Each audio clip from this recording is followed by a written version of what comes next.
Good morning, everyone. I'd like to call this Tampa City Council meeting to order. In place of an invocation, if we can just please stand and have a moment of silence.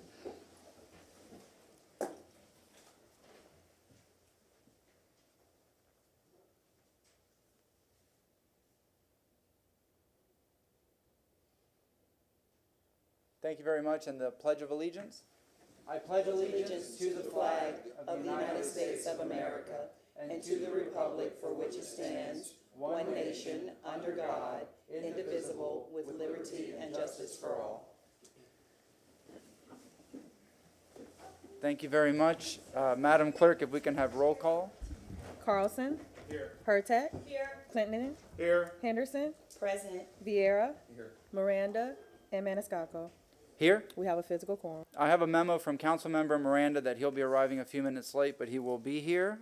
I need a motion to adopt the minutes, and these are for the April 20th, 2023 regular session and the April 27th, 2023 workshop and evening sessions. We have a motion from Councilmember Carlson, second from Councilmember Vieira. All in favor? Aye. Councilmember Carlson, you wanted to say something? Yeah, I just wanted to say something real fast. First of all, welcome to my new colleagues and welcome everybody back. I hope that everybody watching, everybody in the building, in the city, in the community can hit the reset button today. We have a new city council, and I think we're all excited about a new day. We had oath of office the other day. There were a lot of difficult times in the campaign and some difficult times over the last 4 years, but as the community said, we have to be focused on the community, not the politics, and we can't hold grudges going forward. And to that point, I think I've said before, but I called Mayor Castor the day after my election and her election to congratulate her, and she suggested that we meet for coffee. We did that yesterday for, I think, almost 2 hours, and we had a very productive meeting, and we both committed to working together going forward. I also want to acknowledge that my opponent in my race, Blake Casper, is here today, and he and I, he called me on election night, and we committed to getting together for coffee, and now we've done it twice. And so I think if we all and with the meetings with Blake and the meeting with the mayor, it's all about how do we get things done in the community? How do we move the community's agenda forward more quickly? And so I hope everybody watching will put aside all the old political arguments and let's just figure out how to work together. We've got 4 years to make a difference in this community. I hope we can get things done. Thank you.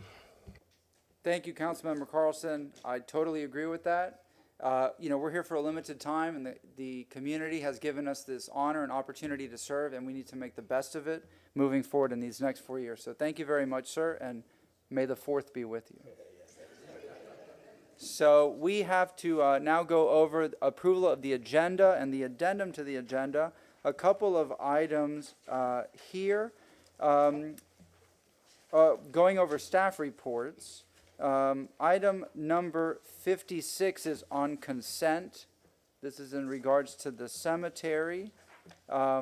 I would like to say something about it. I would like it pulled. Okay, so Councilwoman Hurtak would like to pull item 56 for discussion. Do we have a second? Second. Second from Councilmember Carlson. Yes, Mr. Shelby? Staff present for that? Do we need staff present for that, or you just want to make I general believe comment? so. Okay, let's have staff present for that. It's an important issue, so. And I see Nicole Travis in the audience. So we have a motion from Councilmember Hurtak, second from Councilmember Carlson. All in favor? Aye. All right. Any opposed? Nay. Really? Okay. Yes. Yes, ma'am. Item number 60, which is administrative update. Chief Bennett is here, and he wishes to address council at that time. Item number 62 is Mr. Larry Washington. He will be in person to speak. Item number 65, there's a request to move up and have that heard after item 61, so TPD can be released. Yes, sir? Mr. Chair, I spoke to the TPD representatives about this, and there was a concern that was expressed to me by some police officers, and it turned out that everything they wanted is available to be able to do. Police officers are allowed to look at their own audits of their body camera footage and to see who else has looked at them. And so with that being true and there's a written report, I would just make a motion to receive and file that. Item number 65, you say? Yes. Okay, so we don't need TPD present for 65. We'll just have TPD here for 61. So we have that motion from Councilmember Carlson to receive and file that. And who was the second? Second. Second. 61's a wastewater. No, just 65. Oh, no, to be heard after 61. Oh. So, okay, that's a totally separate issue. Okay, so we have that. All in favor? Aye. All right. Item number 66. I'm sorry, my eye was a little late. Yes, ma'am. Item number 66, we have staff present to speak. Yes. All right. 66 and 67. And 67, staff is present. I'm sorry? 63, let's see. Do we need staff for? If I may, Mr. Chair, those are mine. No, I'm content with the report. There's no need to have staff here. All right. So we will move to receive and file that. Motion from Councilmember Vieira, second from Councilmember Carlson. All in favor? Aye. All right, and number 64 regarding traffic calming measures. We have a memo from Mr. Vic Bede. Do we need him in person? He has transmitted a written report for the agenda. And was this for, yeah, no, I don't, again, yeah, no, both of my items, I don't need staff here. That's Okay, fine. move to receive and file then. Motion Second. from Councilmember Vieira, second from Councilmember Carlson. All in favor? Aye. Any opposed? All right. And I believe that takes care of that. Items that are for 10:30, we'll discuss those then. Do we have a motion to approve the? We already did. Yes, we'll have 66 and 67, staff is already present. A motion to approve the agenda and the addendum? Motion from Councilmember Vieira, second from Councilmember Carlson. All in favor? Aye. All right. We will begin with item number 1, which is the Police Officer of the Month. Councilmember Vieira.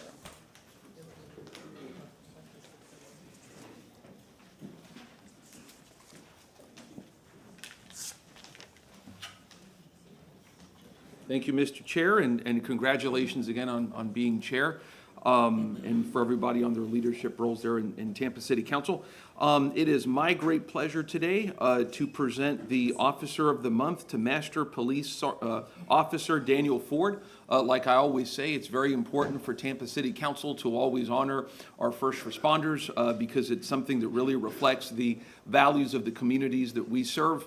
The city of Tampa supports our police officers. We've seen that again and again and again. They support the police officers not just by wanting to have parts of the budget dedicated to improving the lives and safety and welfare of our police officers, but also in terms of the jobs that they do every single day on the job. So I will let Chief Burkock come and speak about our officer. Absolutely. Good morning, Council, and congratulations and welcome. And I echo the words that it's a new day. And congratulations to the new members. Looking forward to getting to know you all. So it is my honor, just like Councilman Vieira said, to appreciate the fact that you're acknowledging and commending one of our officers. This is one of Tampa's finest. I'm going to read to you about what he's done. It's truly amazing, and this is one of those areas that maybe is not most commonly known to citizens of what we do. So for over 10 years, Master Police Officer Daniel Ford has been known for his diligent investigative work, locating and arresting some of the worst offenders in our community and beyond. And you're going to hear from some of these stories. So not only is he assigned to the Tampa Police Department, but he's also assigned to the department's Fugitive Apprehension Unit. And this is a federally sworn position as a special deputy marshal with the U.S. Marshal's Office. So throughout the course of the last few months, he's been responsible for the apprehension of numerous fugitives, and I'm going to highlight just a few here today. So one such apprehension took place in March. The suspect was on the run for more than 2 years and on the FBI's most wanted list. He was wanted for first-degree murder of a juvenile here in Hillsborough County. The case had gone cold until MPO Ford discovered the suspect in the case had been using a stolen identity. The suspect was recently arrested in North Carolina, but had quickly bonded out under this false identity. So MPO Ford proceeded to conduct a record search and see if there were any other surrounding states to see if this name was associated with the stolen identity. And sure enough, he finds one in South Carolina on a traffic crash. So he tracked down this trooper, looked at their body-worn camera, identified this person as the person that was wanted on the FBI's most wanted list. And it was the same suspect. So he worked with the fugitive apprehension team up there, and this led to the arrest of this violent suspect taken into custody. So it didn't stop there. MPO Ford was recently assigned a case involving a subject wanted out of Sumter County for battery on a law enforcement officer and escape. Officers attempted to take him into custody, but the suspect intentionally rammed a police vehicle and almost struck the officer who was standing outside of his car. The suspect then faced additional charges of fleeing to elude and aggravated assault on a law enforcement officer. Armed with only the knowledge of where this suspect usually frequents, MPO Ford originated a search in the area in Hernando and Sumter County, and with a few hours, he was able to locate and make the arrest. In addition, the subject was in possession of heroin and fentanyl at the time of the arrest. So he is responsible for the apprehension of 2 additional murder suspects out of Georgia and New Jersey, along with a suspect wanted for attempted murder out of Orlando. So for his work within the city of Tampa and beyond, the Tampa Police Department commends MPO Daniel Ford for his stellar performance apprehending and arresting the most violent offenders in and around our community. For that, he's being honored as our Officer of the Month. So congratulations.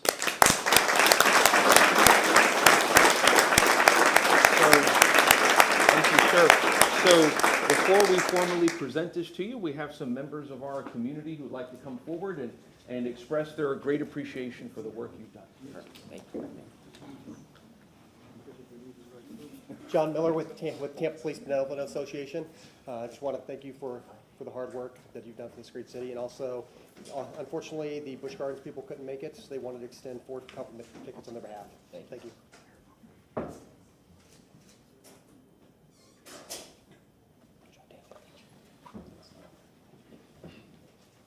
Good morning, council, and welcome. Mike MacArthur, Steps Towing Service Officer, congratulations on a job well done, well deserved. On behalf of Todd Stepp and Steps Towing, we'd like to present you with a gift card out for dinner for you and your wife, and a night out in our company limousine. Take some time off, you deserved it. Thank you. Thank you, sir. Good morning, council. My name's Mary Lou Bailey. Welcome to the new members, and good luck and God bless. Thank you for your service. I'm here on behalf of Zoo Tampa. I volunteer on the board of directors, and the board has purchased you a family membership to the zoo for you and your spouse. Thank you for sharing him with the city and for all your diligence and hard work. It's so impressive. Congratulations, and enjoy the animals in good health. Oh, I'm also here on behalf of the Bucks. They couldn't be here today. Usually Brian Ford or Tom Rowan is here, and kind of the highlight of all the gifts. I think all the community partners love the police, but they give a game ball to the Officer of the Month, and they couldn't be here today. They even have the ball with your name on it, but they couldn't be here, so I was supposed to let you know that it's coming your way. Thank you. Okay, congratulations again. Good morning, council, and welcome. Thank you for your services. Congratulations, and we greatly appreciate all that you do in keeping us safe, and those are amazing stories. I'm from the Strat Center for the Performing Arts, Bill Roland, and we'd love to have you come join an evening of theater. There's just 3 options there, so you get to choose which ones you want, and just let us know when you're coming. Perfect. Thank you. Sir.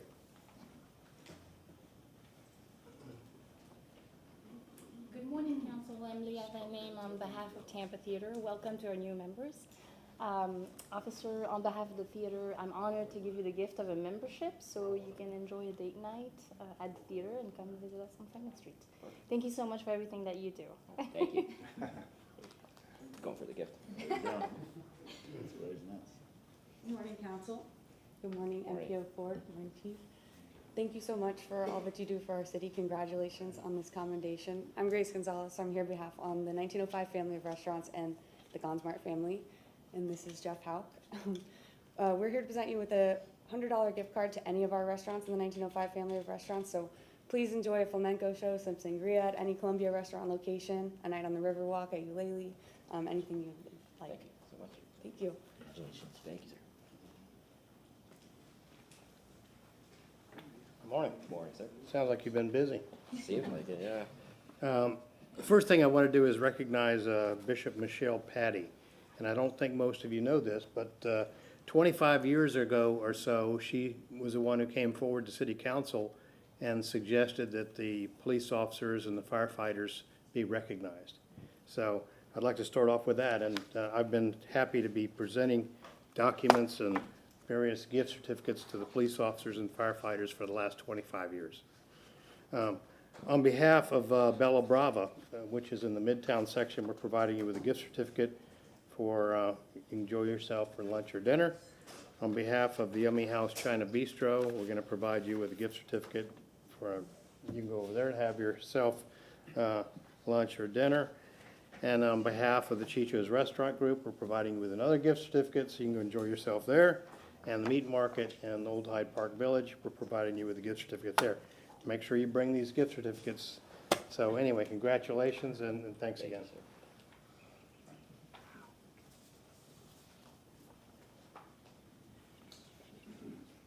Hi, I'm Blake Casper. Very nice to meet you, and thank you so much for your service.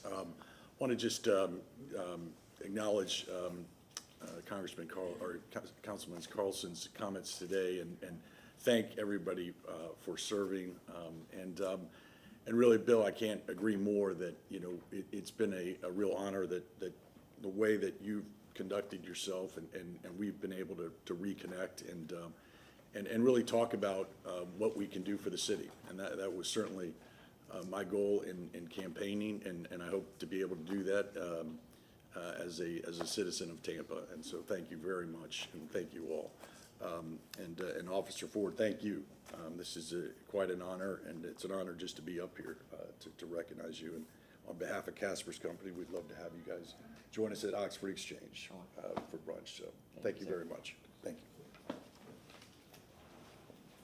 And so thank you very much for all the community for that. So let me go ahead and present this to Master Police Officer Daniel Ford for all of the amazing work that you've done, sir, for our city of Tampa and keeping us safe. We really appreciate you're such a young man, you know, with great hair, by the way, if I may say so. So we appreciate you, you and your wonderful wife, for all your work and sacrifices. It takes a lot of heart and a lot of chutzpah. So if you want to say a few words, you may, sir. Thank you so much. Thank you, City Council.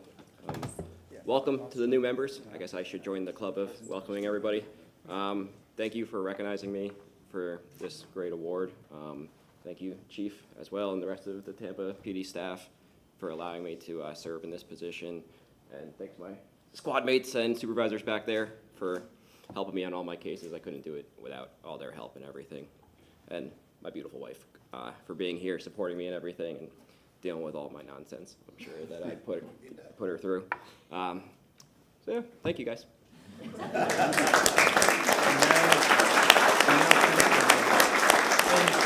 And if I may, Mr. Chair, before council members speak, I also wanted to acknowledge, I don't know if he's here for this, but we have another elected official in Judge Wes Tibbles of the 13th Judicial Circuits here, who's a wonderful gentleman and a great public servant. I don't know if he's here for you. Councilmember Carlson. Yeah, thank you to you and your wife and to all your colleagues. You know, for every one of you, there are hundreds behind you all, as you said, that help support you all. But thank you for your creativity, persistence, and thorough research. Hope you catch a bunch more. Thank you.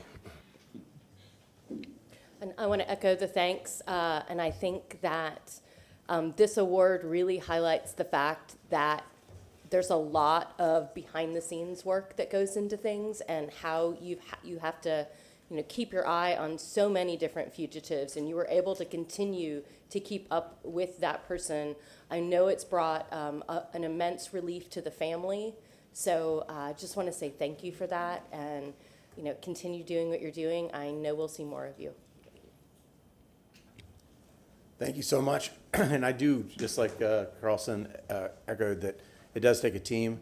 And I see a screenplay and a blockbuster movie from that story. And I guess as Councilman Vieira said, you know, you've got the hair to maybe play yourself in that role. So congratulations, and I'll sleep better tonight knowing that you're on the streets protecting us. Thank you so much. Good morning. Thank you so much for your service. We greatly appreciate it. Stay safe and go home to your family every night is what we want, and keeping the public safe. So we appreciate all the work that you do. And thank you for your service, and more importantly, thanks to the sacrifice of your wife and your family that's there to support you. It's not easy. You're out there doing the dangerous work, but you're keeping us safe, and we appreciate you, and this is truly, truly a deserved award. Thank you for all that you do, and best of luck in the future, sir. Thank you.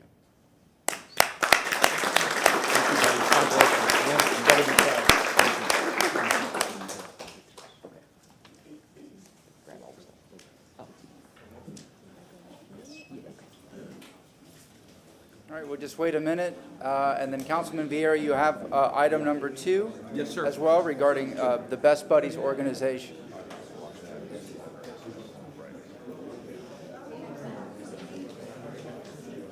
Ellsworth, how are you?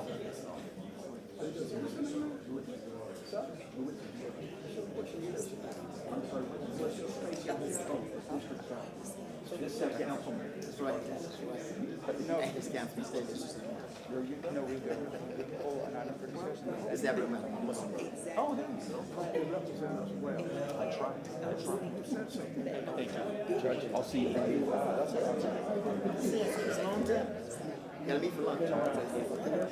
My best of Lord. Thank you. Yes, sir. Thank you, Judge. Oh, no, we will. Yeah. But I understand that. No worries. Hi, Judge.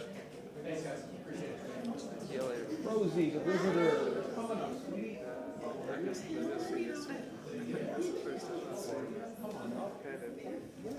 So, Councilman Vieira, take it away. thank you very much. So it's my great pleasure today to invite two good friends of mine, Miss Natasha Perry and Rosie Delgado, who are here.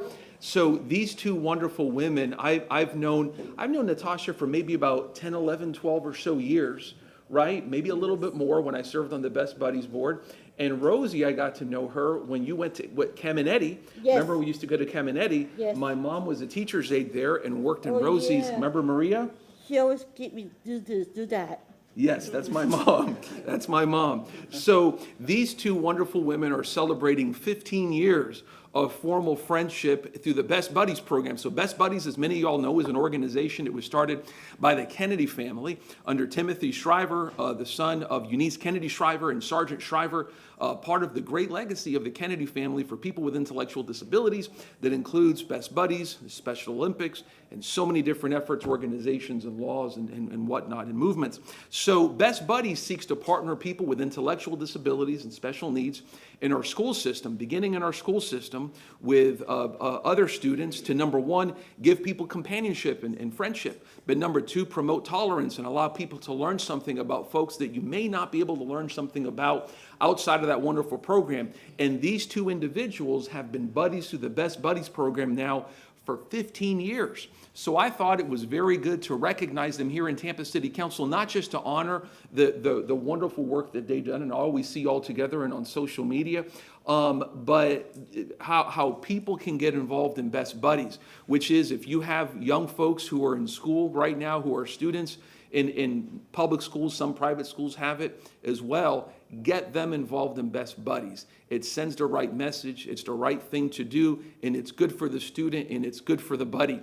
It's a wonderful program. For me, obviously, it's very personal. My oldest brother, Juan, who you know, Juan, Yes. he's intellectually disabled. Juan was never in Best Buddies, but he grew up in Special Olympics. So I love these programs. I think they do just wonderful, wonderful, wonderful work. So for that and so much more, it is my great pleasure and honor to give these two wonderful women a Tampa City Council commendation. You, my dear, are getting a plaque, and you get to speak if you'd like. So Okay. for all of their work. So let's give these two wonderful women a round of applause. So, Natasha, if you want to go first, Go ahead, go first. and I'll give it at the Oh, end. gosh, yeah, thank Go you ahead. so much. Thank you for having us here. Thank you to Best Buddies for matching us in the Citizens Program, obviously doing a wonderful job of matching us where we are able to sustain 15 years plus of a friendship. And thank you very much to you for everything that you do for the community of people of all abilities. So, yeah, thank you. We're excited to be here. Do you want to say anything? Yeah. Thank you so much. You guys work very hard. You get a raise. And thank you for the award. Honor us for 15 years of friendship. Don't cry, Rosie. That's okay, that's okay, that's okay, sweetie. It's okay, you're good. You're among friends, okay? Okay. Okay, I'll give you a hug. Let's give this nice sweetheart a round of applause. Thank you. Come on. You're good, you're good. Thank you. Okay. Council, go ahead. I'm okay. I am so excited that you're here today on behalf of Thomas Jefferson High School. They wanted me to send you greetings and congratulations. Best Buddies is one of the significant programs that we have there, and I just love it so much. I'm so proud that you're standing before us today. Thank you so much. It's so wonderful to have you in council chambers today, and I'm very much appreciative of the organization and the work that you all do. And thank you for sharing yourselves with us this morning. Thank you so much. Congratulations. 15 years is a wonderful friendship. And I love that you didn't just take on this responsibility or this volunteering as something you've just done and you're both done with. You really, really came together and made a great friendship. And that's just so heartening and wonderful to see. And now I'm going to have to start following them on social media so I can see all of your adventures together. And so just congratulations on that friendship. You can't just put two people together and immediately make a friendship. So this is very special. And congratulations to both of you. And, best wishes for 15 more wonderful years together. Thank you. We'll be old together. Yeah, thank you both for everything you've done, and thank you for representing a great organization. Thank you to Councilmember Vieira for bringing you all forward. My colleague at my other job has been a longtime supporter of Best Buddies, was on the national board, used to hang out with the Shrivers, which was a pretty cool thing. But they were very inspiring in getting him involved and others. My oldest son has been a volunteer in many ways with Best Buddies, but I would encourage everybody watching, please, support this important organization. Thank you. And I echo what my colleagues have said. Wonderful organization. I volunteered in the past. Nothing but good things, and what you do and give back to the community, and all the lives that you touch and all the lives that you make better. So thank you very much, and congratulations. 15 years is a lot. We appreciate you very much. And it's funny, I remember, I'm glad you reminded me, I remember seeing your oldest son at a Best Buddies event, so good for him. That's wonderful. You should join my team for friendship for next year. Yep, she said you should be on her friendship walk team next year. So they just did the Best Buddies friendship walk on Saturday. Yeah, Saturday. So, yep, they got the shirts. Well, thank you very much, Council. Thank you very much. Thank you. And here you go. This is for you, my dear, and here you go. And we can take pictures outside if you want. Okay. Thank you, Council. Thank you. For the record, Councilman Miranda is here, so. All right, next up, a presentation by Councilmember Carlson to Chuck Weber.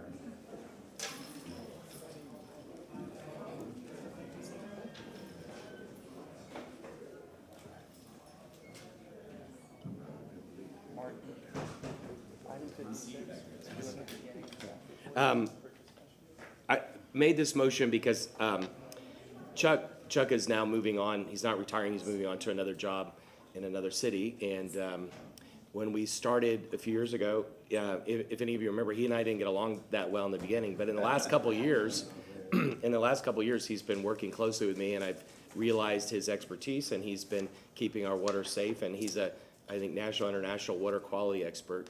And so he's inundated me with numbers that I've looked at. And so I just want to thank him on the way out, to thank you for all you've done to keep our water safe and of high quality, and good luck with whatever you're going to do next. I'll read this commendation presented to Charles Weber. Tampa City Council recognizes Chuck Weber for his contribution to the City of Tampa and Water Department, serving for over 8 years. Mr. Weber excelled in his role in providing Tampa's 720,000 residents with a clean and safe water supply. Mr. Weber was also instrumental in developing master plans for water treatment facilities and water distribution centers. City Council thanks Mr. Weber for his dedicated service and contributions to the City of Tampa and residents. So, would you like to say something? Thank you.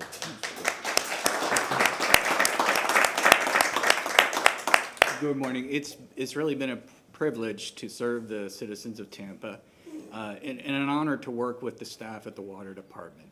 I'd like to thank Brad and Jean and the mayor for giving me the opportunity and supporting me. And I'd like to congratulate council on your election. And I wish you all well, the very best. And thank you very much for recognizing service. Thank you. Thank you very much. Councilwoman Hertag. Thank you. We are so going to miss you. I am going to miss you in particular because of our Friday afternoon study sessions where we would get together and you would explain more and more about the water department, and I greatly appreciate that. It brought me a knowledge that I just couldn't have gotten any other way.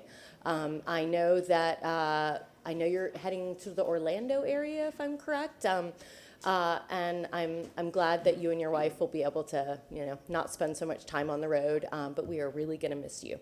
So congratulations, and I know we'll hear good things from you again. I don't anticipate that we won't, I'm sure, be sharing information and doing all of that, because water throughout this area is pretty similar. So congratulations, and good luck on your new adventure. Yes, congratulations. It looks like a lot of people are excited for you. I'm excited for you because you're retiring. That's a very important word in the workforce. So congratulations and good luck to you. Councilmember Miranda? I should say nothing because you're leaving. But let me say the facts. The facts are that you are an outstanding individual, not because of what you know about water, but you handle things that most department heads in other cities would not handle, being in the water department. Every time that something came up through Mary regarding something that has to do with water, it was sent to you, and you answered that memo within 24 hours. And there wasn't just one, there was thousands of them who went through there. So we want to thank you for that, along with keeping the workforce that you have very up to date in all the technology. I know you had 7 or 8 water individuals that got the highest grade by the acclamation that they do in their jobs that they do to make sure that the water quality is what it is and that the taste in the water. You've done wonders. You continue to do wonders. And I'm sure if we ask you to come in and say a speech or two for the city of Tampa, you might have time to do it. Always have time because for you would be working next to Disneyland and the gunfight at OK Corral between Disneyland and the government. So you're going to be watching that real close because you'll be real close to the firing line. And those verbal wars that are going to come to be very costly on both sides are about to happen pretty soon. And I'm not telling you to be fearful. You're lucky that you're in Kissimmee and not in Orlando. But thank you very much. I appreciate everything you've done. You and your wife working in Pinellas County have spent a lot of time in this area. And I know you're from Kansas, and I forgive you for that. Thank you very much, Chuck. I appreciate it very much. You're one hell of a guy.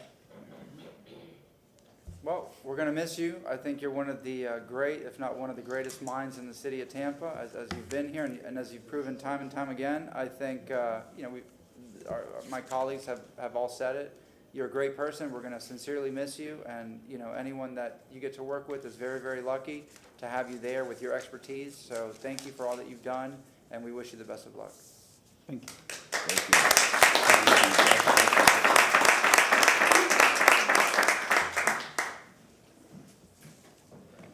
Okay. All right, next up, we have our city clerk, Shirley Fox Knowles, regarding a reappointment for an alternate member position to the Historic Preservation Commission. Good morning, Council. Shirley Fox Knowles, City Clerk. I would like to present Ms. Carrie Ann Camp. Oh, great. And she will tell you more about herself and why she wants to be reappointed. Thank you. Good morning, City Council. My name is Carrie Ann Kanch, and I moved to Tampa in about 2019, and I applied to be on the Historic Preservation Commission, and then I was appointed in 2020, and then COVID happened. So we didn't really meet until 2021 and most of last year, and I'm just really grateful to the commission. I've learned a lot about the city of Tampa. I can officially say I'm a Tampaite now. And also, I just think I just really love the city and preservation in general. And it's been a great experience just to be on the commission and to just be able to offer my expertise as well as learn from the other commissioners and from the whole entire process of just preserving the heritage of Tampa. I think it's super important. We have a lot of development going on all the time. And for the future generations, I think it's really important to preserve the historic fabric of Tampa, to show the progression of the city over time and how much of a value it is. It was a wonderful experience, and it was an honor to serve on the commission. And I would like to be considered for reappointment to the Historic Preservation Commission. Thank you very much. Any questions or comments from council members? Move to reappoint. We have a motion from Councilmember Miranda to reappoint, second from Councilmember Henderson. All in favor? Aye. Yes, Mr. Shelby. And Mr. Chairman, I have prepared a resolution. If you can make a motion to move the resolution. Wait. Oh. resolution? Yeah, or move to reappoint, Point, but that's the what I motion said. would be That'll- for that'll suffice. clarification, the resolution to reappoint. Thank So we you. have, Okay. okay. Any opposed? Hearing none, congratulations. Thank you. All right. Thank you very much. So, Councilmember Henderson, you wanted to? Yes. Yes, I just want to make a clarification on item number 56. The word pool in my environment means something else, but this is a new environment for me. I definitely want to discuss the acquisition of Memorial Cemetery, so I will get the language down. Don't mind admitting my mistake. So I definitely want to discuss that, and I appreciate the lesson. Yes, and we're going to be discussing item 56, Memorial Cemetery, right before the administrative update at the beginning of staff reports, so that's when that discussion will be had. Now, at this time, we'll go to public comment. We'll go to the in-person speakers first. If you wish to speak, please approach the lectern. You have 3 minutes, and please state your name. Thank you very much. And if you would form a line to this side of the room, and we'll begin.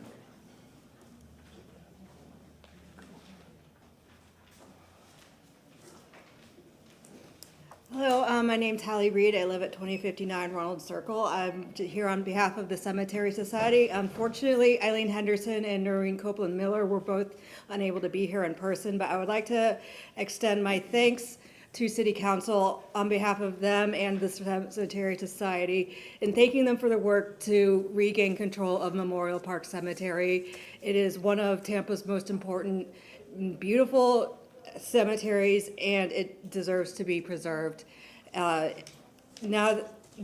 if the city takes control of it again, there's still work that needs to be done. It is still very much in need of preservation and restoration work, and more than anything else, there needs to be a full fence around it.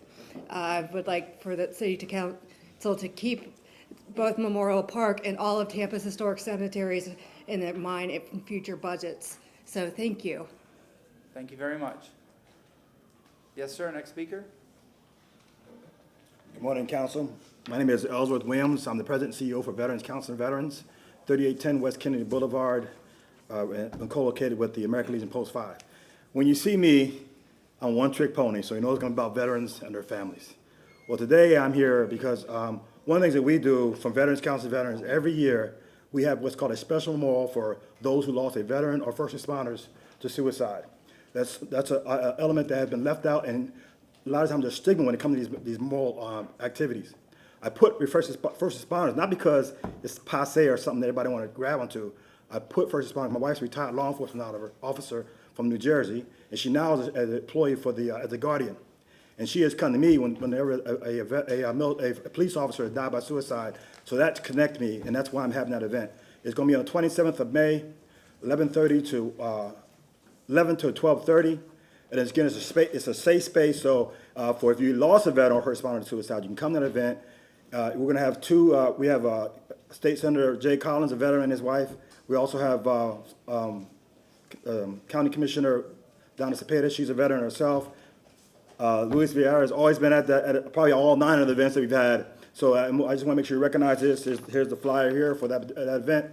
We're the only one in Florida that does this. And we have to sit there and still acknowledge, because one of the things we've learned is that when a veteran or first responder, they do die by suicide, first of all, it affects over 142 people that you don't know about. And if we put it together, and we always heard the word of 22 a day, 22 a day.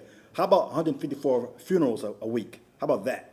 That's how it affects, and that's why we need to sit there and let them know that we have not forgotten them. They are not off the island. That's what this event is all about. I'm inviting everyone to this event. At least share it. Thank you very much for your time.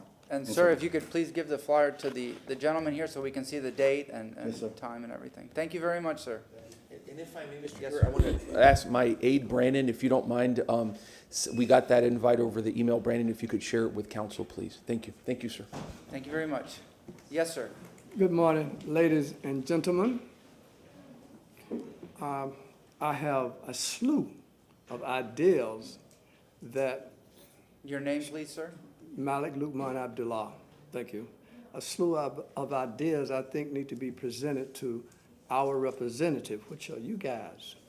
And I would hope that, I think it was Mr. Carlson said this is a new beginning, let's forget the old stuff. But I see the same people in the same position. So are we going to use old flask to bring about new ideas? No. I think that the council people should meet with the community more often to see where they are, what they want, what they need for their community. So when voting time comes, that you guys can say, well, I did the best I could, and the community has improved. Things in this, well, let's say this black community. That's not an identity, that's an idea. But anyway, that community, this black community that have been gerrymandered for so many years, are still lacking what they need. So are you representing me, or you represent an idea that have brought you guys to the position of richness and success that you have, and you left a community lacking? So let's think about this. I don't need the same representation that has happened to this black community, this black people for 450 years. And not you all fault. I think also it's a fault of the people in this black community that don't come out and vote, that don't come out and support their community to get what is needed. So it's not your fault, but being leaders in the community, I think we guys need to step up and do a better job, or should I say a good job, of representing us. And I hope you guys fare well. Thank you very much, sir. All right, next speaker. Good morning, City Council. My name is Nathan Hagan. Ostensibly, each member of this City Council is passionately in favor of ending segregationist housing policy wherever it exists in the City of Tampa. I cannot imagine, if I were in your shoes, in your seat, the despair and utter helplessness I would feel knowing that the political forces which drive this city, which I have seen in many ugly ways these last few months, in 2023, are still disinterested and even hostile towards integration and justice in housing. To tackle the opposition to racial and economic integration that drive our local housing politics, it will take incredible political bravery from at least 4 of you. You have an opportunity this term.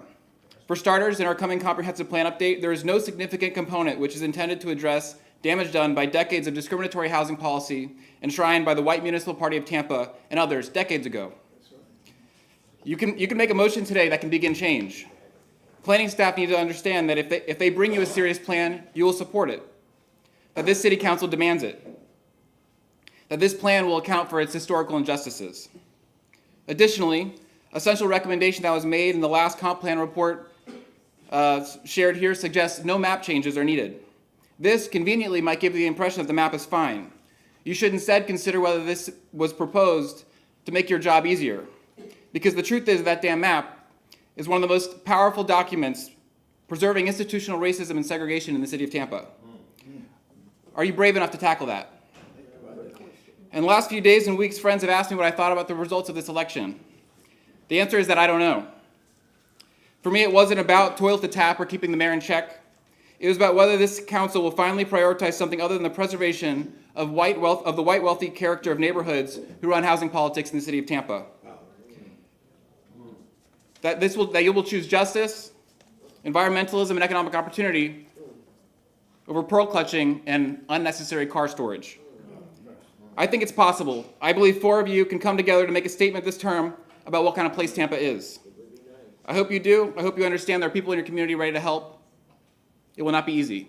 Thank you and congratulations. Thank you, sir. Woo! Amen. Thank you. Thank you very much. Next speaker. Good morning, City Council. And for those of you who were newly elected and those who retained your seats as well, I hope that we are going to have a harmonious association. Your name, sir? That being said, I'm Shagret Doss.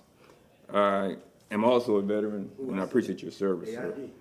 And I'm here to speak about my public records request for the clarity of the attorney to my immediate left and for the the attorney who may be listening.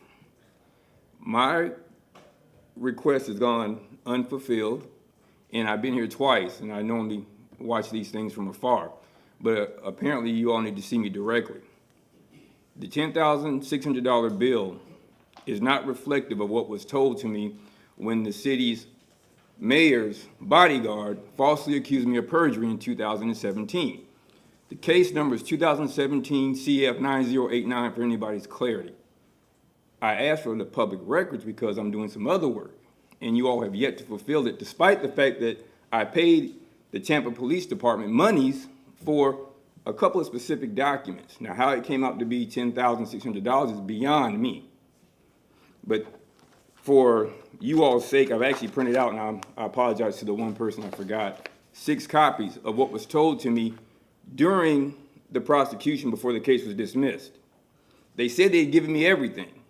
And at the time, I had a 101-page police report, or general offense report, prepared by Detective Michael Victor, under the supervision of Detective Pat Kennedy, who I know are both retired right now. Now, what I'm expecting you all to do, and this would be also my official notice of my intent to bring an action against the city for withholding this information, because it shouldn't be that difficult to give me something that you supposedly already had. Now, the case was dismissed in my favor, as you know, because I'm still here and not in a Florida State prison serving a 5-year sentence. Thank God for that. So, again, the general offense report number was supposedly 2017-194123, and give me a little variance, I forgot my glasses. And it was approved in 2017 in June, when the case was brought to my attention. It was dismissed on January 16th, 2018, before a judge that the Florida Supreme Court sent in from another jurisdiction, because I had to disqualify at least 4 13th Judicial Circuit judges to get some form of justice. Again, the original report was 101 pages. The criminal report affidavit, which I think I have as well, was a few pages, and we'll deal with that in the proper venue. But for you all's edification, I expect somebody very soon to give me the documents that I lawfully requested pursuant to Article 1, Section 24 of the Florida Constitution. You owe me anyway. And with that being said, I appreciate your time and your audience. I'm passing it over to your city's legal staff. You all have a great day. Thank you very much. Chief Bennett, can we help this gentleman? Have you spoken to this gentleman? Is there anything that we can do? Mr. Chairman, before we begin, Yes, sir. I just want to remind you of Rule 4J. Council should avoid any discussion of matters at a public meeting where the city is or is likely to be a party in litigation without the concurrence of council. And I would advise you to be able to seek that concurrence before you have this discussion, in light of what's been said. Thank you very much. So I guess you're directing it to the city council, not me directly, correct, sir? To the gentleman. You all have a great day. Good morning, Council. John Bennett, Chief of Staff. I was actually pulling out my card to give to the gentleman to work through this until the term action was said, and then I kind of recoiled. So I appreciate Mr. Shelby bringing that up, but I'm more than happy, if that was not the issue, to work with the gentleman to fulfill his request. And Mr. Chairman, I would just remind council to please, based on what's been said, do not engage in a dialogue without the concurrence of the city attorney's office in this matter. And you may recall Ms. Richardson addressed you about this matter several meetings ago. So if this is a legal matter, I would not get any correspondence with this person at the podium. We'll address it. Thank you very much, Thank sir. you. Next speaker, yes, sir. Good morning, Council. My name is Jarvis Elamine. I'm 4818 East 99th Avenue in Tampa, living in District 7. I would like to, first of all, congratulate those who won the City Council. I just want to say to you that we're going to find out whether you're serious or you're curious. I hope that you got that, whether you're serious or you're curious. And for those who came back, we're going to find out whether you're serious or you're curious. Councilman Carson talked about the politics, but, you know, we see the politics start right away, right at the reorganization meeting. That was a bam, thank you, ma'am, politics. And we saw it. We saw it clearly. I want to let you know that we have community people that are aware of what's going on and understand politics. So I want to say to you, Councilman Carson, it's good that you met with the mayor, good you met with Mr. Castor, I think he's still here, the man that ran against you. This last election was brutal. I'm talking about brutal. And we really got to now find out what can we really do, like a 1, 2, 3. You know what we really could do? We can move the CRA. We can make the CRA do something. We can make it effective. It's supposed to be the mission for revise blighted area. 4 years, the former councilman that sat in the District 5, Councilman Henderson, tried to get this rehab program, housing rehab. Got people houses need to be rehabbed.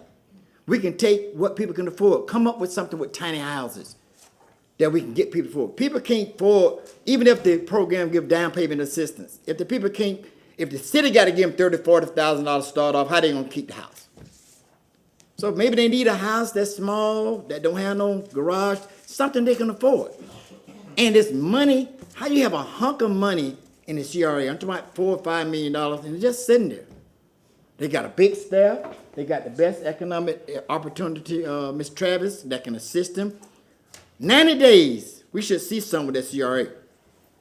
90 days. We don't need no whole long-term, and don't need another study. We don't need none of that. We need 90 days to say, let's produce some concrete results. And I end with this. Just remember all this right talk y'all did when y'all was running. You was on the radio talking right talk, coming to the NAACP forum talking right talk. Anywhere you went, you were selling yourself about what you're going to do. Now you get a chance to be serious or curious. Thank you. Thank you very much. Next speaker, yes, ma'am. Good morning, Connie Burton. Congratulations to all. But I don't know how we can reset poverty without action. How do we reset oppression without a plan? In 2020, Council Chairman, you was the chairperson then, congratulations now. A resolution was written that said, the community didn't write it, you did. Those of you that are still seated, that you recognize the ongoing covert and overt result of slavery. You saw it in the way our children were being educated, the lack of economic opportunities presented to the community, the ongoing disparity, but yet we're just looking at resolution. We're calling on action. The little things that we have asked for has been met with great resistance from the city government. I was thinking about the coronation this morning. That's what's going on in England, how the children is going to be holding up the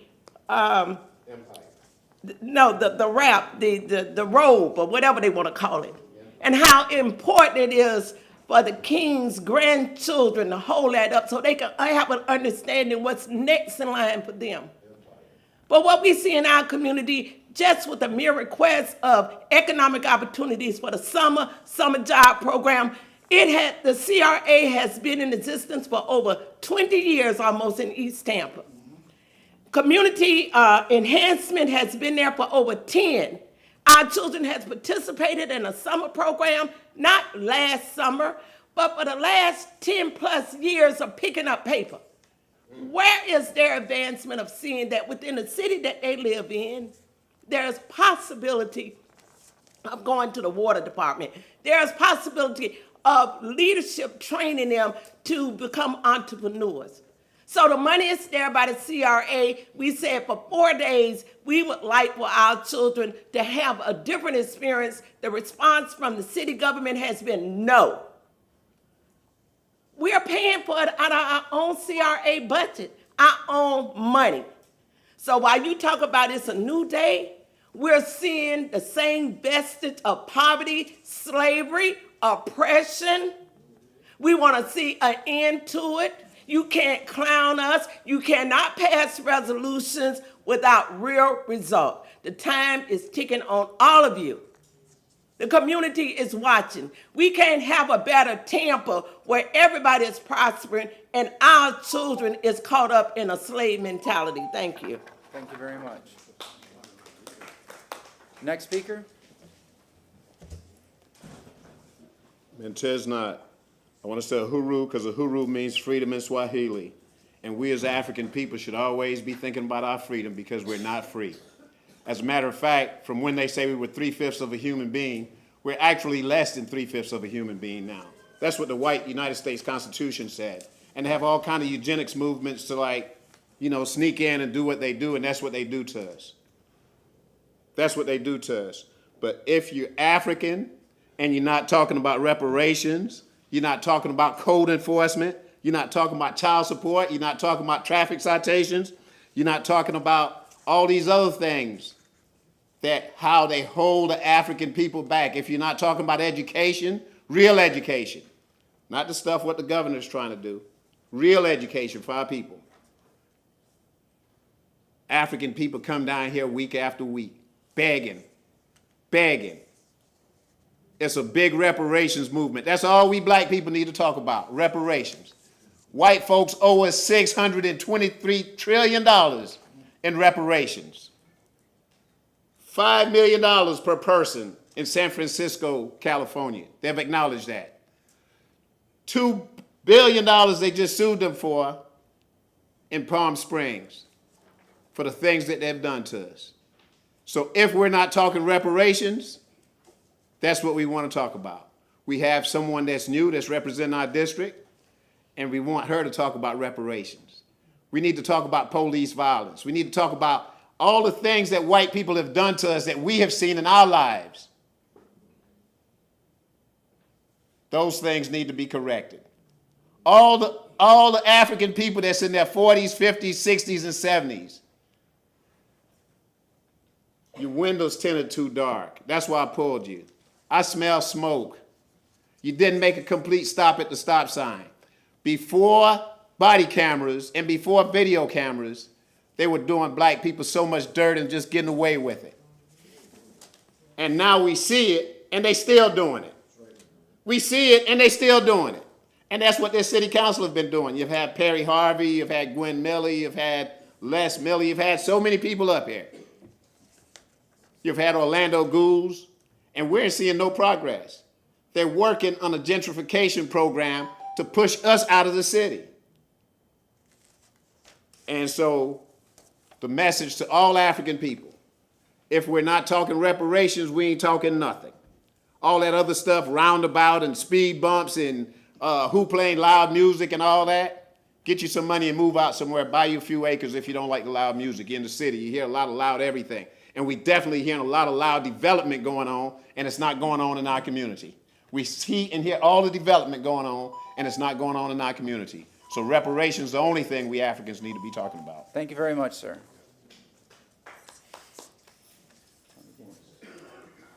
Yes, ma'am. Good morning. Good morning. I'm Bishop Michelle B. Patty. 60 years ago, I attended my very first funeral, and that was of my brother, Kevin Frost Brooks. He's buried at Memorial Park without a headstone. He's one of those that does not have a headstone because during that time we didn't have the monies to furnish a headstone. But I'm here to thank the mayor, Jane Castor, Noreen Copeland Miller, the staff, all of those that has been working to bring a resolution to Memorial Park. It never should have happened, and we need to find ways to never allow this again. It's straight up extortion, what has taken place. The monies is really more than what should be paid, but we have to give people a peace of mind about their loved ones that is out there, that's those lost souls. And when I think about the military and my brother who served gallantly and my nephews and my grandson who served this country, our vets deserve better than what has taken place out at Memorial Park. I know you all feel, and some feel it's only an African American, but those are our loved ones. And going forth, I would like to see maybe a fence or something put around it, because we do have people that sleep out there. We have trash. We have a lot of things that goes on in that cemetery that is not allowed in other cemeteries. So I just came forward to say that this council, you have an opportunity to make things right. It's not about whether you like who or don't like whom. It's about doing the correct thing. And I know the city dropped the ball, not knowing that a flipper would come in and take over the property, but it happened. It happened. Now we have an opportunity to straighten it out. So if you all would be so kindly, let's move forward. There's other things on the agenda. We know people are homeless. We know people of the working poor. There's so many issues that is facing this city the city of Tampa that need to be addressed. Attitudes need to be left at homes. Egos need to be left at home. It need to be about the city business, and that's we the people. Thank you so much. Thank you very much. Next speaker? Yes, ma'am? Good morning, Council. Robin Lockett. And again, if I haven't reached out to everyone, congratulations on the re-election and congratulations on the new win. I look forward to working with everyone. I keep hearing reset. I keep hearing, when I was on the campaign trail, right, I had an opportunity to listen to everyone speak to the different audiences. I heard community, I heard equity, I heard a lot. And the expectation, not the ask, but the expectation is that you follow through on everything that you promised. I don't expect anything less. This is an opportunity, as the community has said and as you have said. Thank you, Bill Carson, for opening it up. Reset. Let's reset. You're asking the community not to have a attitude to forget everything. I'm asking council among yourselves to forget everything. Pretend that you're meeting somebody for the first time. You're working for somebody. You're working with each other for the first time, and you're not carrying any of the baggage from 4 years ago during the election. You're doing what you're asking the community to do, and that's the reset. That's the only way this is going to work, and that means for the administration too. So if we're going to make Tampa the brightest and the strongest for everyone, not the new and not for the few, we need to reset. So I look forward, I'll be setting up an appointment with everybody here today so that we can reset. We have a lot of issues that we're dealing with, but I look forward to working with everybody, and congratulations again. Thank you very much. Yes, ma'am. Good morning. Good morning. I'm Reverend Kim Queen, and it's a pleasure to stand before you this morning. I heard on the news that you were having the meeting, and I rushed here from Pasco County. However, I was raised in Hillsborough County, and I too, like Bishop Patty, want to address Memorial Park. I am a descendant. My grandmother is buried there. My great-grandaunt is there. My great-uncle is there. And numerous friends are interred there. I have spent many years researching the history of my lineage that was lost because of the slave trade. I now stand before you as a descendant of a slave that I know who is buried there, but I cannot locate her. 5 generations. And I'm appalled that the city of Tampa would allow someone to take her remains, take my grandmother's remains, my great uncle and my great aunt's remains, and be allowed to put a building or anything else on their remains. I stand because their blood is in my veins. I stand because I'm bone of their bone. You see them, you see me. And I will hunt you, and I will find you, and I will be standing chained to a fence if I have to, because that is indignant. It's been done too many times. I've helped to fight and to find the history of those that are in Central Park. Been on that committee to help. But I now appeal to you, because here I am, I stand, because they lived, they survived, and they thrived. And today I do the same. Thank you for your time. Thank you very much. Yes, ma'am. Good morning, Stephanie Pointer. Congratulations to everybody who's new on council. The organization meeting on Monday was very interesting. I'd really like to see this council move Tampa to lead the way instead of following all the other cities in the state of Tampa, or in the state of Florida. Oftentimes we spend a lot of time digging around to find out what other places are doing instead of us pushing forward to make changes that are going to be best for our city and let other people look at what we're doing. I I want to talk about mobility for just a minute. The mobility department's going to come to you and ask for you to buy a program that they can use to keep up with all the different construction projects throughout the city so that they're not closing down 3 or 4 roads out of my neighborhood at a time. Please, I would like for Mr. Beatty to bring that forward right away. I sent all of you an email on Friday or on Monday. It was all pink and red, and I'm sure it was really, really special to read. But the bottom line is they keep shutting down my community because they don't know what one street is doing to the next. We have 2 projects. One of them has been in place for over a year. One of them has been in place for months. And then we had 5 more projects. These were all within a 5 to 10 minute walk from my home. Now, that's okay if you live where you can drive 365 degrees away from your home.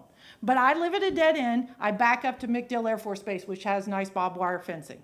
So I can't just pack up and leave whenever I want. And because we have no coordination with this program that FDOT already has, I believe the county already has it, I'd like to see that. The second thing that I want to address for our community, and I don't have time to do it, it's not my place to do it, is we seriously need to sit down and look at the historic homes in Port Tampa. We lost one last month that should have been remained in place. And people are tearing down pieces of our history, and we have no historic designation in our part of town. I know it's been before council before, but it's time for the city to step up and stop tearing down our treasures. And the real problem with them tearing them down is they have to build it up. And I'm not kidding you, they are building it up this high. So each property, even though it may be 1/4 of an acre, they are building it up this high next to their neighbors who are still at base level. So we're causing more and more flooding in our area by that designation being ignored. And last but not least, I gotta agree with Mr. Hagan on that whole, we don't need to change the land use designations in the comprehensive plan. We have 5 districts. We have lots of overlays. We have lots of ways that we judge and deal with things in land use in our city, but yet we were dealing with a land use code from 1978. I was 7. Please do not let them present a new comprehensive plan without making changes to those. Thank you very much. Anybody else wish to speak? If not, we have 2 registered speakers. Madam Clerk? Mr. Michael Randolph, if you can hear me, please unmute yourself. Yes, I can hear you. My name is Michael Randolph, and I'm with the West Tampa CDC. I want to start off by congratulating the new and returning members. Now, I want to give a little bit of history to the new members. The West Tampa CDC is a place-based nonprofit that focuses on social economic development as an approach to reduce gentrification intentionally and by design. Our area covers census tract 43 through 45, 48 through 50. This is a majority African American population with poverty ranges anywhere from 23 to 43%, depending upon the census tract. Our ability of change is based on a comprehensive, holistic, and integrated approach that combines social, economic, and physical development into one methodology. Our success is based upon a public, private, and community partnership and a social enterprise strategy that focuses on sustainable finance. Among our current programs include the Technology and Wealth Building Center, the Public Safety Initiative, the Health Initiative, the Educational Initiative, as well as other initiatives. What's important about our economic strategy is beginning to build the future in terms of technology for our young people. So we're really happy to introduce ourselves to the City Council. We're looking about changing the narrative, but we have to use a new school and next generation approach. In the coming weeks, I'll share more information about the West Tampa CDC, but just know that the people in West Tampa is about change, and we don't wait for government to change. We believe in building change from within. Thank you so much, and congratulations. Thank you very much, Mr. Randolph. Next speaker? Ms. Noreen Copeland Miller, please unmute yourself. You have 3 minutes to speak. Okay. Good morning. Can you hear me? Yes, ma'am. Go ahead. Good morning, council members. First of all, I want to congratulate the newly elected members to the city council and congratulate the returning members. This morning, I come to speak to item 56. And as you all very well know, it's taken us months to get to where we are, but I'm very grateful. I am so excited this morning that we are where we are. I thank my colleagues in the audience that spoke up and been supporting us all the time. I really appreciate the job that we've done getting to Memorial Park Cemetery. I want to thank Nicole Travis for her due diligence, for her hard work that she has put in with the negotiating, working with that developer. I certainly want to thank the mayor for taking time out of her busy day to meet with me and Dr. Collins to ensure that they would do whatever they could to make this right in the city of Tampa. But most of all, I want to thank you guys in advance for supporting this, because I know that you're going to all do the right thing this morning and approve this moving forward. I can honestly say what has happened here for me and many others. We have a group that have been really committed in the process to making sure that we save Memorial Park Cemetery. This historical Black cemetery that's 104 years old. This cemetery that I buried my mother in 35 years ago. I can honestly say I'm feeling so much better now. I know she'll rest at peace because I know this new council is going to do the right thing and support this effort. I just want to say thank you. We have a group of stakeholders. We have a group of concerned citizens. I thank the Cemetery Society and those students from USF that jumped in and been so supportive of this process for these months that we've traveled to City Council. I can really see the fruit of our labor. And I just want to say thank you so much. And I know what has happened for me, this opportunity came up to ensure that I, as a Black woman born in Tampa, Florida, will be a better steward of my history, be a better steward of my community. Living in Belma Heights area in the East Tampa community, owning my home over there, I'm going to stay engaged in community engagement, and I'm going to make sure that I work with you guys. I'm looking forward to working with each and every one of you to make our community be the best it can be. And we're going to make sure that this cemetery, we're going to work with the city of Tampa to make sure that this cemetery is a historical cemetery, but not only that, a showcase in the East Tampa community that the community can be very proud of. So once again, I want to thank you in advance for your support. Have a great day, and I'm looking forward to working with each and every one of you. Thank you. Thank you very much. All right, I believe that concludes public comment. We will now go to requests by the public for reconsideration of legislative matters. Hearing none, if I may have a motion to open the 9:30 a.m. public hearings. Motion from Councilmember Miranda, second from Councilmember Vieira. All in favor? Aye. Any opposed? All right. The first few, 5 through 7, are non-quasi judicial, so I'll swear everybody in after these. Item number 5, Mr. Massey. Good morning, City Council. Morris Massey, Legal Department. Item number 5 is the second reading of a proposed ordinance to establish a naming process for naming city-owned facilities. It classifies city properties in different ways. It sets forth criteria for naming the city property. It allows either city council or the mayor to name city property. The same criteria would apply. If city council so chooses and it meets that criteria, then you would pass an ordinance to name the city property in honor of someone. If the mayor so chooses, then she would do so by executive order. If a naming request does not meet that criteria, then both the mayor and city council would have to approve that application. I'm here for any questions. Councilman Carlson. Yeah, I just wanted to say thank you again to Andrea Morris for helping us with this, and I'm happy to make a motion. Would you like to read it? Yeah. Anybody else? All right. Is there anybody from the public that wishes to speak on this item, item number 5? Do we have anybody registered? I don't believe we have anybody registered for anything. So, do we have a motion to close? Second.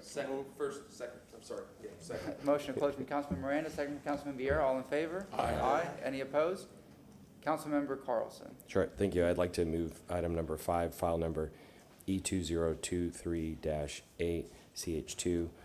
Ordinance being presented for second reading and adoption. Ordinance of the City of Tampa, Florida pertaining to the naming of city-owned property in honor of a person, group, or entity, amending Chapter 2, Administration of the City of Tampa Code by adding Article XI entitled Honorary Naming of City-Owned Property together with Section 2-826, Title and Purpose, Section 2-827, Definition and Classifications of City-Owned Property, Section 2-828, Honorary Naming Criteria, Section 2-829, Application Requirements, Section 2-830, Review Process, Section 2-831, Exemptions, Section 2-832, Recession or Removal, and Section 2-833, Effect on Executive Order, reserving Sections 2-834 through 2-849, providing for the repeal of all ordinances in conflict, providing for severability, and providing effective date. Second. Motion from Councilmember Carlson, a second from Councilmember Miranda. Please record your vote.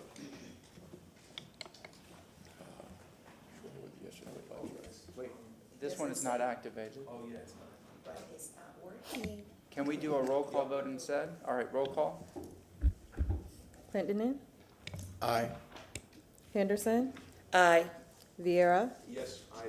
Miranda, Yes. Carlson, Yes. Hurtak, Yes. and Maniscalco. Yes. Motion carried unanimously.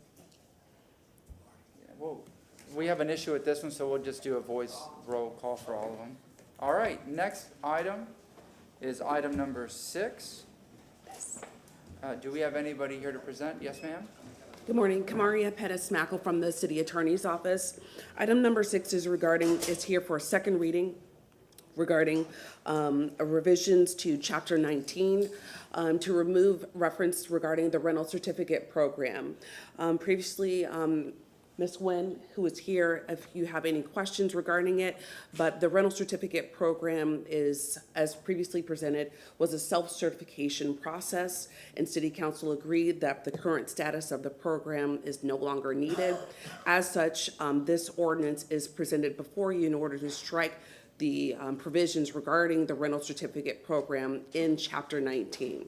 As Ms. Nguyen previously stated, code enforcement does address property maintenance violations in Chapter 19 once a complaint is received to the department.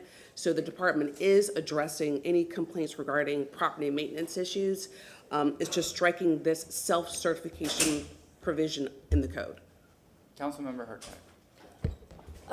I'm just gonna state again why I'm voting against this, especially with what's going on in Tallahassee. I think getting rid of something rather than modifying it will make it incredibly hard if we ever want to bring something back. So I will again respectfully vote no. Thank you very much. Councilmember Miranda. Thank you, Mr. Chairman. I appreciate everyone's view on it, especially yours, the legal department.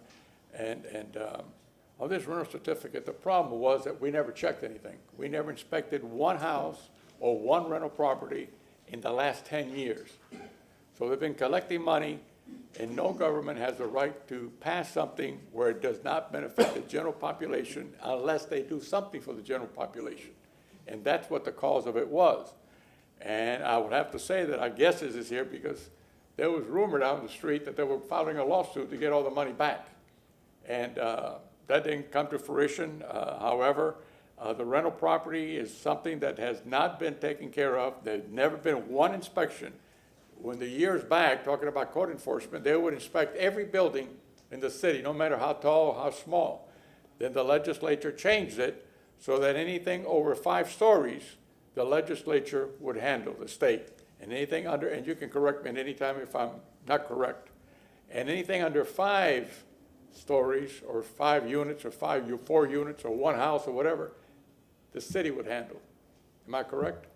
That was previously, yes. Yeah, previously.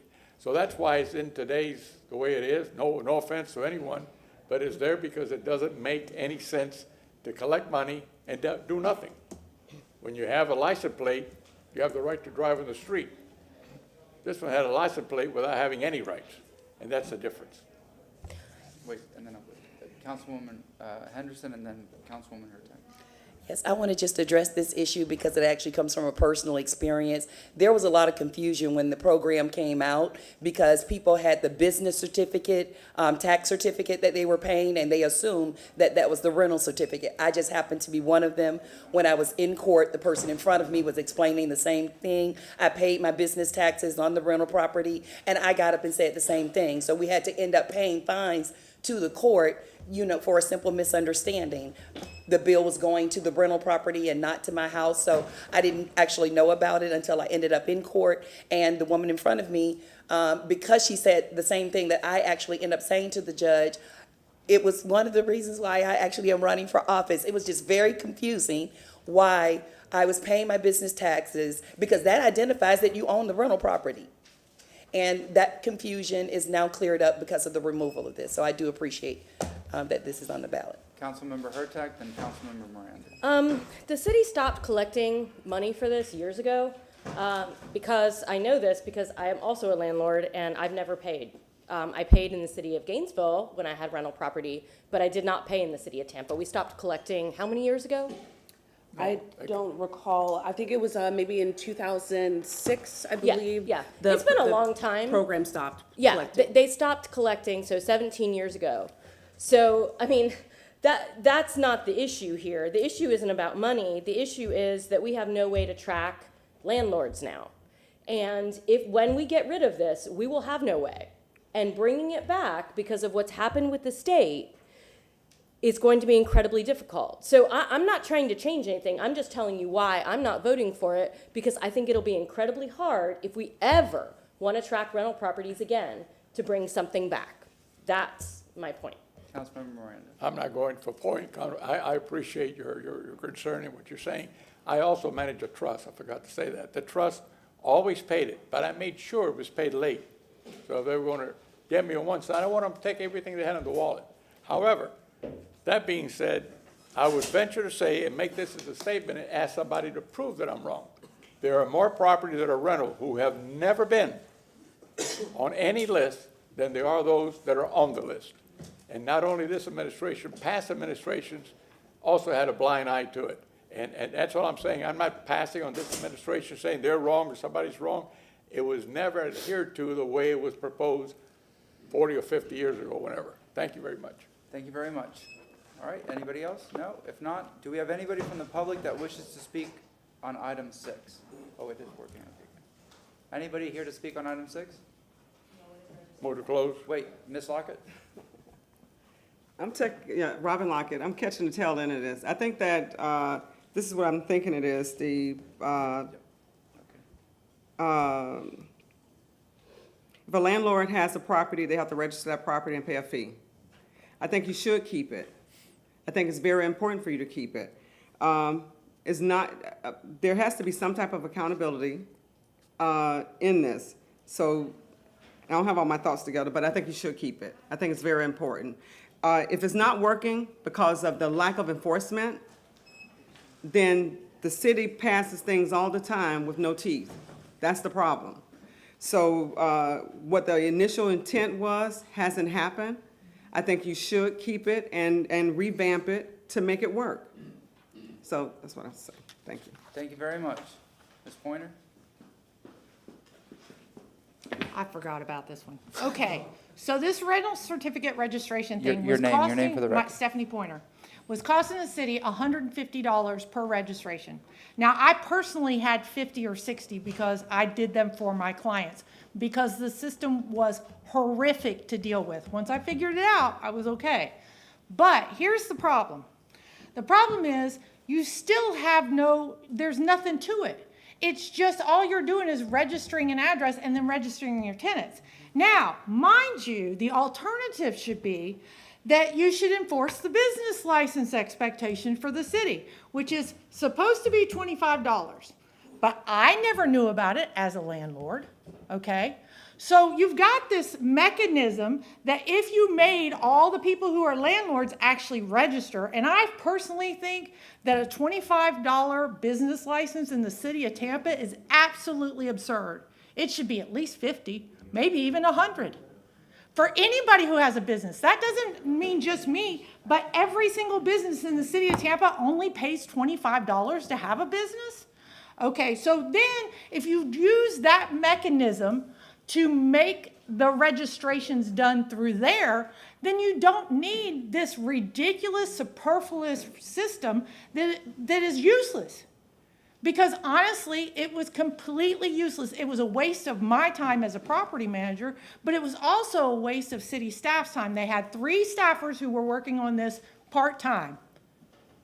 And they weren't happy about it, and nobody made any money. The information that came before council said that it cost $150 per unit for the city to pay for this. So we were wasting thousands, so for me, I mean, think about it. How much money is that? 150 times 50? I'm not doing math up here. I only got a minute left. But you think about how much money that costs the city to have people doing superfluous work when you already have a mechanism in place. Make everyone register. And I'll be the first person to stand up here and tell you, I only have one of my rentals registered. You know why? I did it as a test. And then when I got done, they only charged me $17, not $25. You see why this has got to go, and we need to concentrate on the business licenses for the city. Thank you. Have a good day. Thank you very much. Anybody else? And there is no one registered. May I have a motion to close? So moved. Second. Motion from Councilmember Miranda to close. Second from Councilmember Vieira. All in favor? Aye. Aye. Any opposed? Councilmember Clendenin, if you would read item 6. Yes, it was. File number E2023-8, Chapter 17, ordinance being presented for second reading and adoption.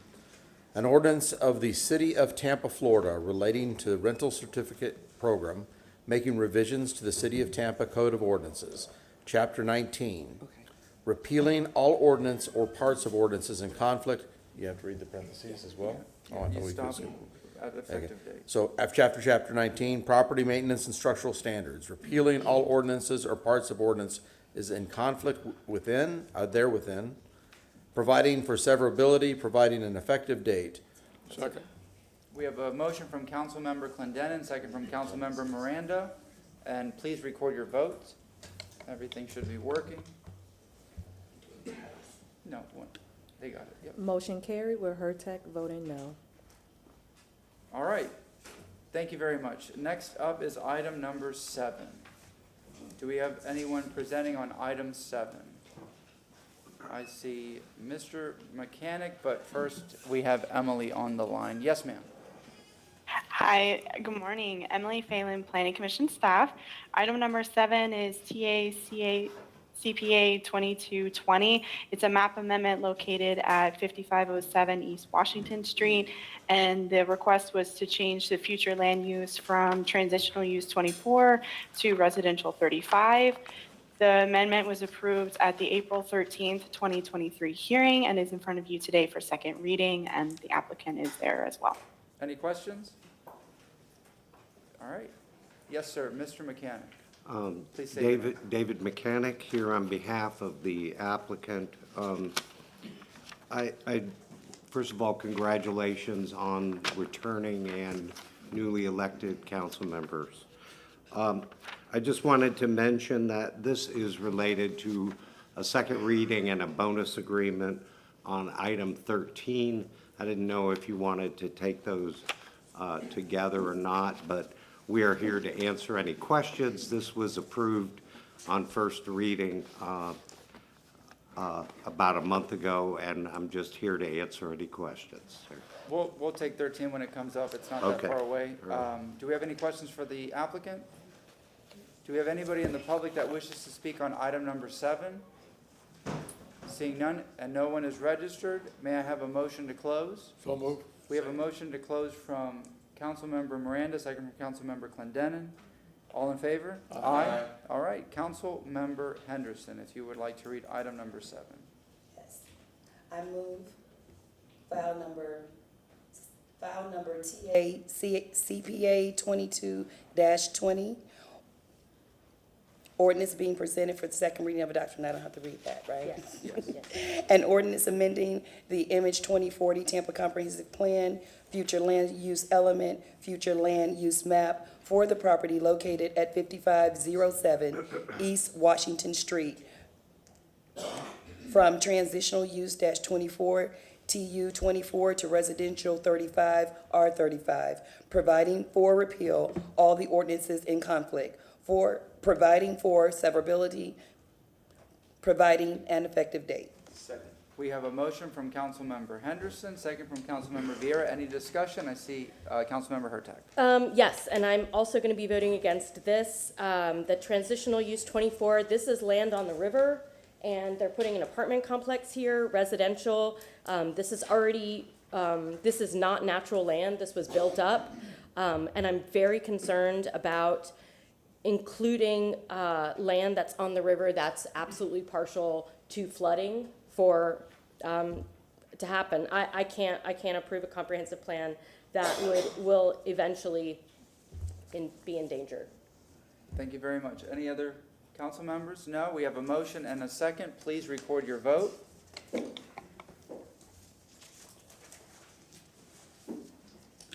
Motion carried with Hurtak voting no.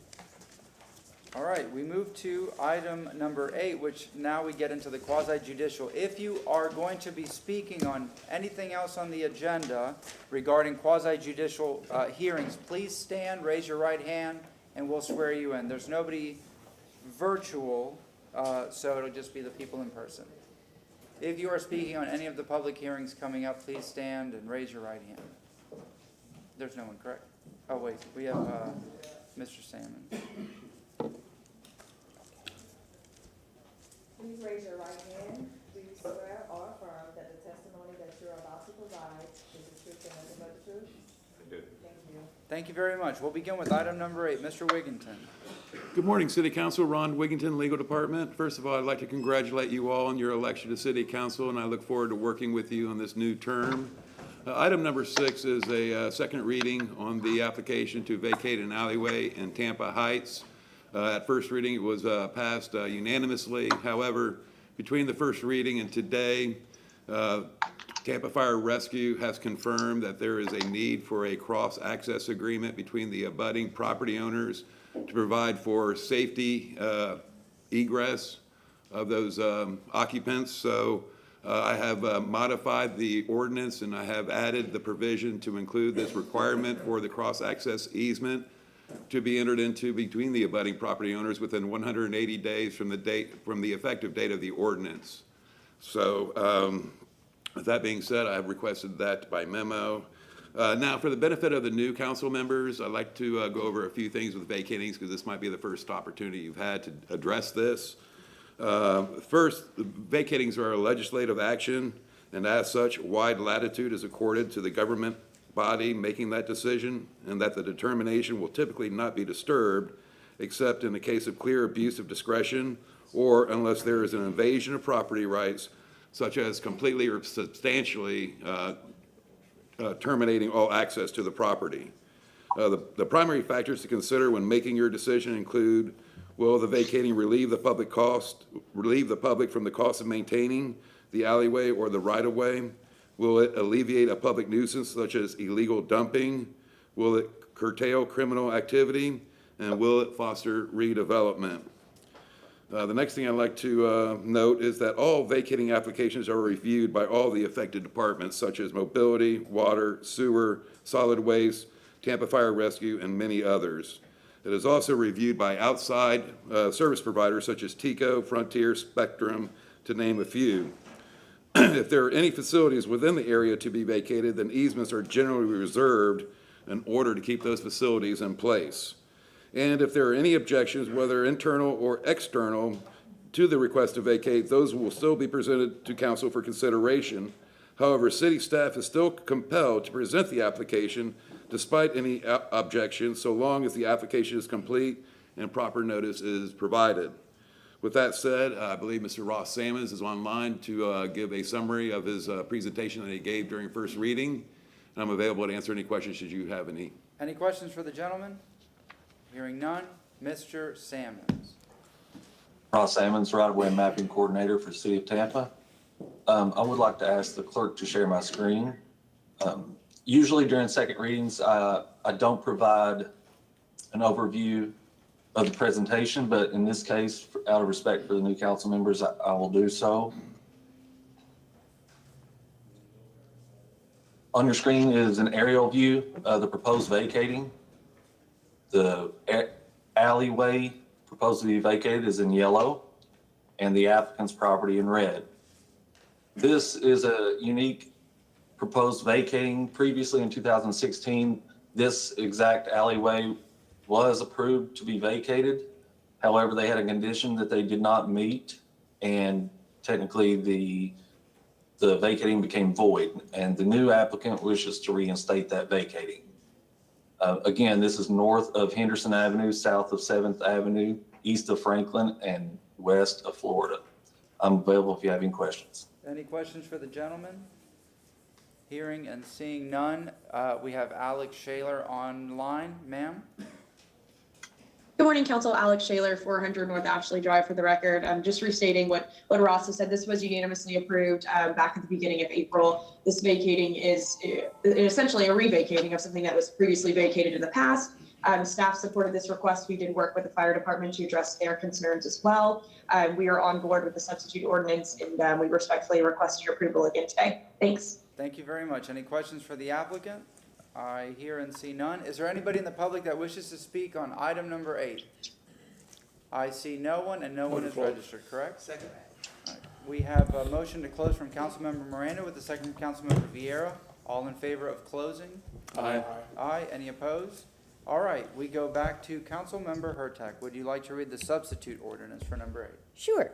File number VAC 23-08, substitute ordinance being presented for second reading and adoption, an ordinance of the City of Tampa, Florida, vacating, closing, discontinuing, and abandoning that alleyway located north of Henderson Avenue, south of 7th Avenue, east of Franklin Street, and west of Florida Avenue within the plat of Livonia Dodds Klein subdivision in the City of Tampa, Hillsborough County, Florida, as more fully described in Section 2 hereof, subject to certain covenants, conditions, and restrictions, as more particularly set forth herein, providing for enforcement and penalties for violations, providing for definitions, interpretations, and repealing conflicts, providing for severability, providing an effective date. Second. We have a motion from Councilmember Hurtak, second from Councilmember Miranda. Record your vote.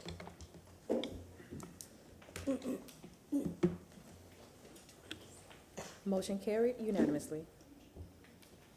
All right, it passed unanimously. Item number 9, yes, ma'am?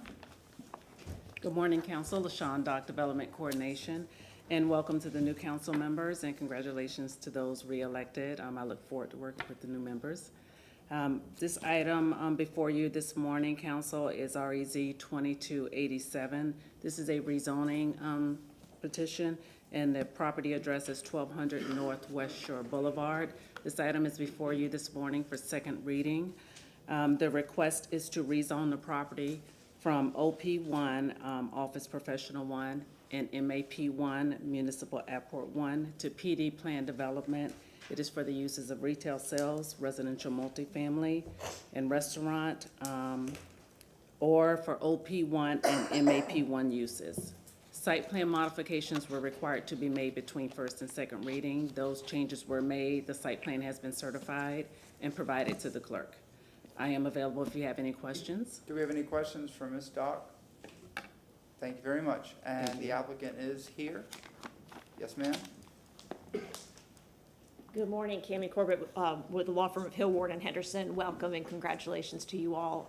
I am here representing the applicant. This is, just for reference, this is the Ramada on West Shore Boulevard, and it is proposed for redevelopment for multifamily and mixed use. And we would respectfully request your approval, and here to answer any questions you might have. Any questions for the applicant? Do we have anybody in the public that wishes to speak on item number 9? And there was no one registered, correct? Do we have a motion to close? Motion to close from Councilmember Miranda. Do we have a second? Second from Councilmember Clendenin. All in favor? Aye. Mr. Shelton. Yes, Mr. Chairman, if I may just have a moment, please, to inquire with this quasi-judicial matter and all the remaining second reading quasi-judicial matters. I'd like to inquire of the new members of City Council. Mr. Clendenin, if Have you reviewed the records, and are you prepared to vote on these items? I have watched the previous hearings and reviewed the documentation before this hearing, and yes, I am. You're prepared to vote? And again, Councilwoman Henderson, have you reviewed the record, and are you prepared to vote? Yes, I've reviewed the records and I Googled the address. Thank you. All right, all in favor of closing the public hearing? Aye. Any opposed? Councilmember Vieira, you're up with item number 9. Yes, sir. I move an ordinance being presented for second reading and adoption, an ordinance rezoning property in the general vicinity of 1200 Northwest Shore Boulevard in the city of Tampa, Florida, and more particularly described in Section 1 from Zoning District Classification OP1, Office Professional, and MAP1, Municipal Airport, to PD, Planned Development, Retail Sales, Residential, Multifamily, and Restaurant, or OP1 and MAP1 uses, providing an effective date. We have a motion from Councilmember Vieira, second from Councilmember Miranda. Please record your vote.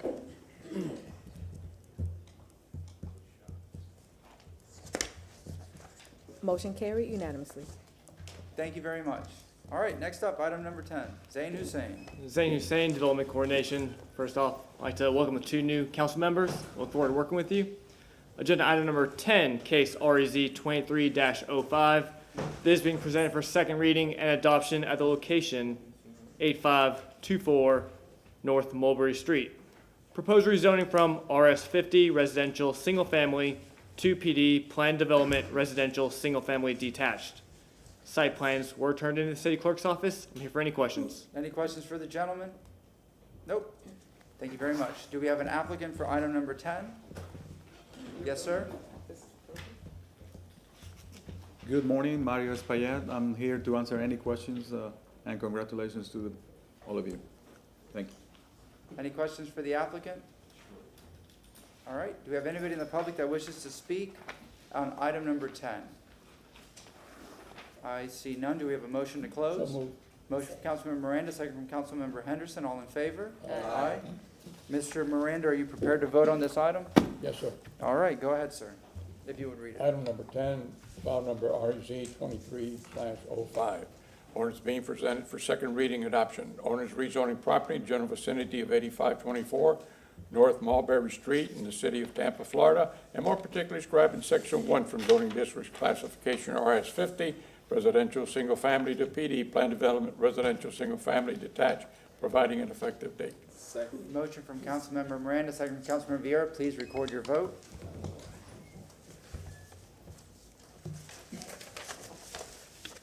Motion carried unanimously.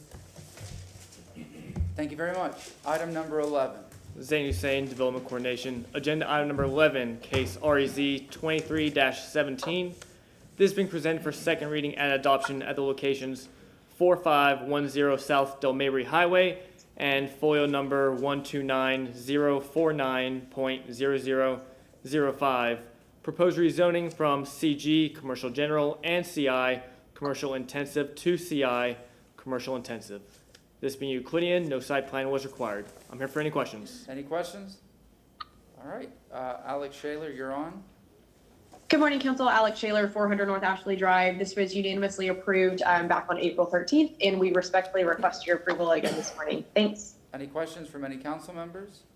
Seeing and hearing none, do we have anybody from the public that wishes to speak on item number 11? Motion to close? So moved. We have motion to close from Councilmember Miranda, second from Councilmember Carlson. All in favor? Aye. Any opposed? Councilmember Carlson, the substitute ordinance. Yes, sir. I'd like to move file number 11, file number REZ 23-17, substitute ordinance being presented for second reading adoption, ordinance rezoning property in the general vicinity of 4510 South Del Mabry Highway and folio number 129049.0005 in the city of Tampa, Florida, more particularly described in Section 1 from Zoning District Classification CG Commercial General and CI Commercial Intensive to CI Commercial Intensive, providing effective date. We have a motion from Councilmember Carlson, second from Councilmember Miranda. Please record your vote. Motion carried unanimously. Thank you very much. Councilmember Hurtak for item 12. Yes, I am abstaining from this. I'm recusing myself because I have an interest in real property located on the same block as the subject property. I have filled out my conflict form, and I am turning it into the clerk right now. Do we have a motion to receive and file the form? Motion from Councilmember Vieira, second from Councilmember Miranda. All in favor? Aye. All right, Mr. Hussein. Zane Hussein, Development Coordination. Agenda item number 12, case RZ 23-20. This is being presented for second reading and adoption at the locations 5802 and 5804 North Florida Avenue and 103 West Henry Avenue. Proposed rezoning from SHCI Seminole Heights Commercial Intensive and SHPD Seminole Heights Planned Development Residential Single Family Attached. Site plans were turned into the city clerk's office. I'm here for any questions. Any questions for the gentleman? I see none. Yes, sir. Mr. Gardner. Good morning, and congrats again to each of you. Look forward to working with you. This received unanimous approval with Ms. Hurtak abstaining on April 13th, and here to answer any questions, especially for those that weren't able to hear it before. Any questions for the gentleman? Nope. All right. Do we have anybody from the public that wishes to speak on item number 12? I see no one, and no one is registered. Do we have a motion to close? So moved. Motion to close from Councilmember Henderson, second from Councilmember Miranda. All in favor? Aye. Aye. Councilmember Clendenin, if you wouldn't mind reading item number 12. File number REZ 2320, ordinance being presented for second reading and adoption. An ordinance rezoning property in the general vicinity of 5802 and 5804 North Florida Avenue and 103 West Henry Avenue in the city of Tampa, Florida, and more particularly described in Section 1 from zoning classifications SH-CI Seminole Heights Commercial Intensive to SHPD Seminole Heights Planned Development Residential Single Family Attached, providing an effective date. We have a motion from Councilmember Clendenin, second from Councilmember Miranda. Please record your vote.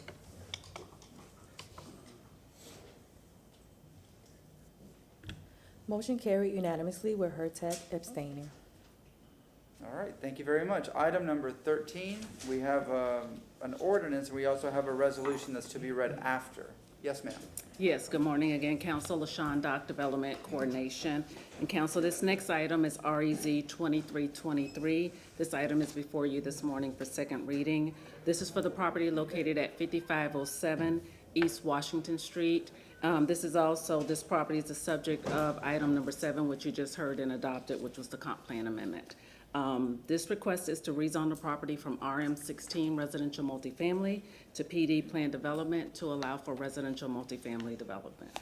I'm available if you have any questions. Site plan modifications were required to be made between first and second reading. Those changes have been made, and the plan has been certified and provided to the clerk.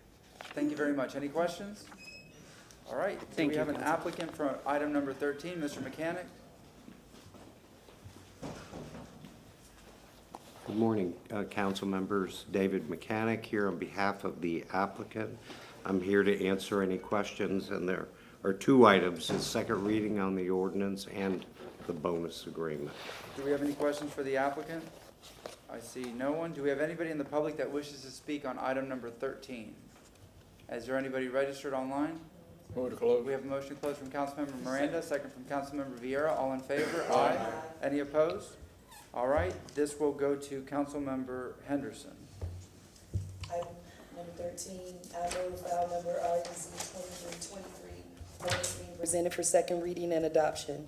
An ordinance rezoning property in the general vicinity of 5507 East Washington Street in the city of Tampa, Florida, and more particularly described in Section 1 from zoning district classifications RM16 residential multifamily to PD planned development residential multifamily, providing an effective date. We have a motion from Councilmember Henderson, second from Councilmember Miranda. Councilmember Hurtak, yes, ma'am. And I'm going to again explain my vote. I'm not voting for this because I think adding more housing in the coastal high hazard area is wildly dangerous. Thank you very much. Anybody else? We have a motion from Councilmember Henderson, second from Councilmember Miranda. Please record your vote. Motion carried with Hurtak voting no. And next up, would someone like to move the resolution?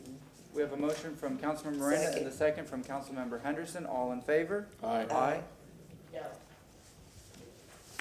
Motion carried with Hurtak voting no. Mr. Hussein, item number 14. Zain Hussein, Development Coordination, agenda item number 14, case SU 2-2301. This is being presented for second reading and adoption for a special use 2 for a restaurant drive-in in a CG Commercial General Zoning District at the location 3603 West Hillsborough Avenue. Site plans have been turned into the city clerk's office. I'm here for any questions. Any questions for the gentleman? Seeing and hearing none, do we have an applicant here for item number 14? Yes, sir? William Byers with Allman Engineering here on behalf of the applicant. We appreciate the opportunity to come before you and answer any questions that you might have as new members, and we look forward and request your approval. Any questions for the gentleman? I see no one. Do we have anybody in the public that wishes to speak on item number 14? Move to close. We have a motion to close from Councilmember Miranda. Do we have a second? Second from Councilmember Clendenin. All in favor? Aye. Aye. Any opposed? Councilmember Hurtak.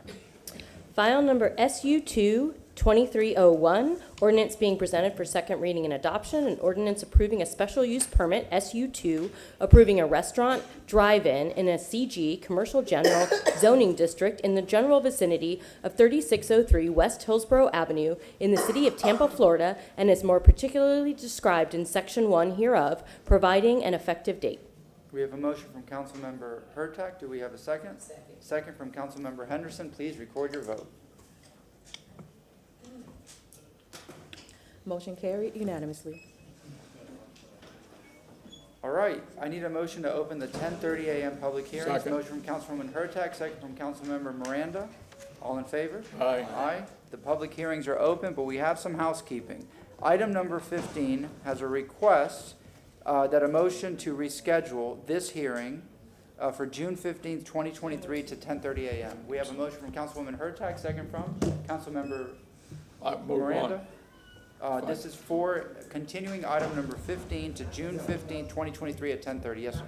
Yes, sir. If I can, just for the record, Martin Shelby, City Council Attorney. What you have before you in item 15 is a misnotice, so therefore it cannot be heard, and it is therefore requested to be rescheduled. Okay, so correction, this is a motion to reschedule item 15 for June 15th, 2023 at 10:30 a.m. Yes, ma'am. Councilmember Hurtak, second from Councilmember Miranda. All in favor? Aye. Any opposed? All right, item number 16 will not be heard, and there is a request to withdraw. Do we have a motion to request? Second.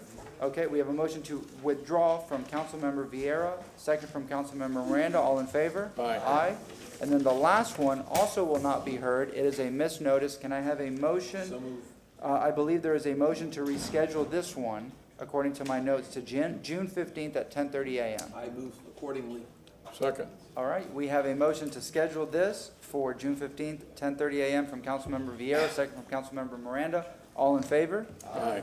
All right, we've sworn everybody in. We are at number 18. And who wishes to present on item 18? We have Ross Sammons on the line. Ross Sammons, Development Coordination, presenting Yes, file sir. number VAC 23-14. This ordinance being presented for first reading consideration. This ordinance is to correct a scrivener's error by a previous approved vacating. That ordinance number was 2022-165. This was to vacate and abandon the portion of North 34th Street instead of intended portion of 37th Street. Again, this is located south of 3rd Avenue, north of Adamo Drive, east of 35th Street, and west of 39th Street, within plat of revision of East Bay Park subdivision. Again, this is amending a previously approved vacating. It amends the title and section 2 of the previous ordinance of 2022-165. I'm available if you have any questions. Do we have any questions for Mr. Sammons?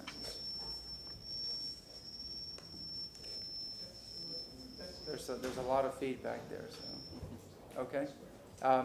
Anybody else presenting on this? If not, do we have any public comment on number 18? Move to close. We have a motion to close from Councilmember Miranda, second from Councilmember Henderson. All in favor? Aye. Aye.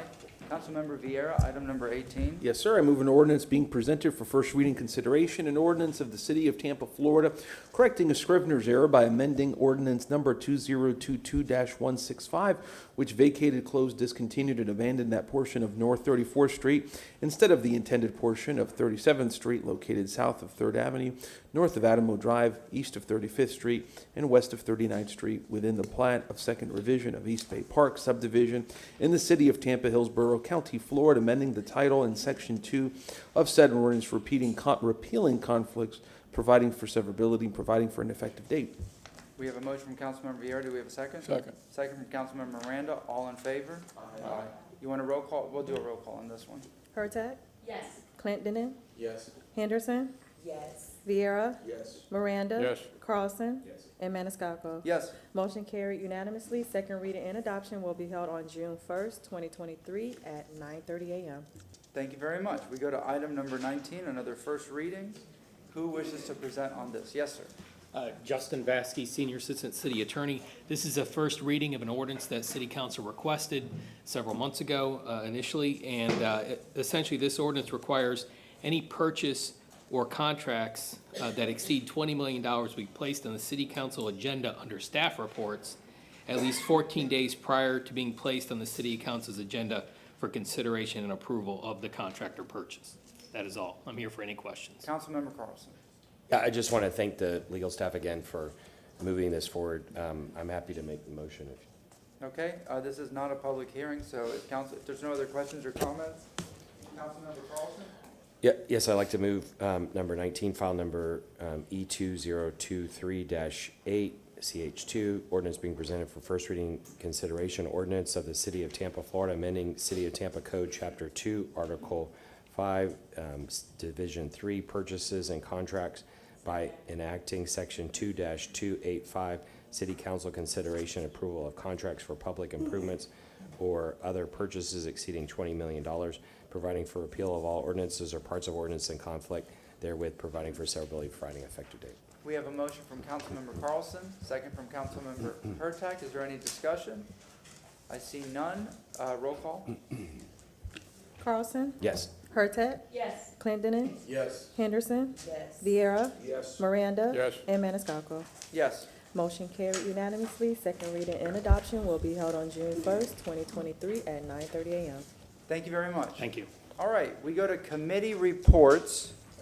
We did pull one item, and that's 56. So we'll take care of that right before staff reports. So Public Safety Committee, you're the chairman, Councilmember Vieira. Thank you, Mr. Chairman. I move items 20 through 24. Second. We have a motion from Councilmember Vieira, second from Councilmember Miranda. All in favor? Aye. Any opposed? Councilmember Henderson, you are the chair of Parks, Rec, and Cultural Committee. Yes, I move items number 25 through 28. Second. We have a motion from Councilmember Henderson, second from Councilmember Miranda. All in favor? Aye. Thank you very much. Public Works is Councilmember Hurtak. Yes, I move items 29 through 36. We have a motion from Aye. Councilmember Hurtak, second from Sorry, Councilmember, second. second from Councilmember Henderson. All in favor? Aye. All right, next up, Councilmember Miranda, Finance Committee. Second, Mr. Chairman, move items 37 through 42. We have a motion from Councilmember Miranda. Do we have a second? Second. Second from Councilmember Vieira. All in favor? Aye. Next up, Councilmember Carlson, for items 43 through 55, Building, Zoning, and Preservation. Yes, I'd like to move 43 to 55, please. We have a motion and a second from Councilmember Carlson, second from Councilmember Vieira. All in favor? Aye. All right. Councilmember Clendenin, you have Transportation Committee, one item. I'd like to move item 57. Motion from Councilmember Clendenin, second from Councilmember Vieira. All in favor? Aye. All right, next up, we need to set some public hearings. We have items 58 and 59 being moved to be scheduled for June 15, 2023 at 10:30 a.m. and number 59 at May 18, 2023 at 10:30 a.m. Motion from Councilmember Hurtak, second from Councilmember Vieira. All in favor? Aye. Aye. And as we begin staff reports, we're going to bring up item number 56, which was pulled for discussion. Is there anybody here? Yes, Ms. Travis. Before we begin, this is in regards to Memorial Cemetery. Let me just say, a lot of people spend a lot of time, a lot of the community, the Cemetery Society, the city, Ms. Travis, council members. This is a huge issue. I'd like to say, you know, an apology to the families, the immense pain that this has caused, an overly complicated issue.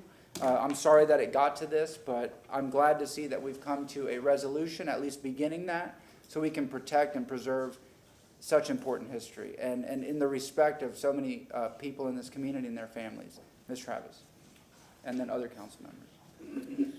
Good morning, council. Good morning. Again, I've spoken to all of you, but congratulations again, and I look forward to working with each of you. Nicole Travis, Administrator for Development and Economic Opportunity. What you have before you is a contract for the purchase of the Memorial Park Cemetery. You've heard a lot of your constituents talk about the importance of this cemetery, and we recognize the importance of the cemetery as well. An appraisal was done on the property, and we've reached an agreement with the property owner with the help of my right-hand man, Mr. Attorney Morris Massey. Also, there has been, during your public comments today and previously, there was talks about a fence and giving it the right recognition as the historical cemetery. Sharisha Hills, Director of Parks and Recreation, has been working with her team for a a fence design for that. We've just signed off on the design this morning, and we're going to get it estimated and in production to make sure that the fence goes up around the cemetery. It's really nice, and so we look forward to giving it the recognition that it deserves. Just for the record, I want to be clear that the city never owned this property before. It never went into foreclosure in our possession, that we are purchasing this property because of the historic significance that it has to our community. So I thank you for the opportunity, and I thank you for your patience through this process. Thank you very much. Councilmember Hurtak, I saw your hand first, and I'll go to Councilmember Vieira, and then Councilmember Henderson. Thank you so much. I really appreciate your tenacity to get this done with the utmost quickness.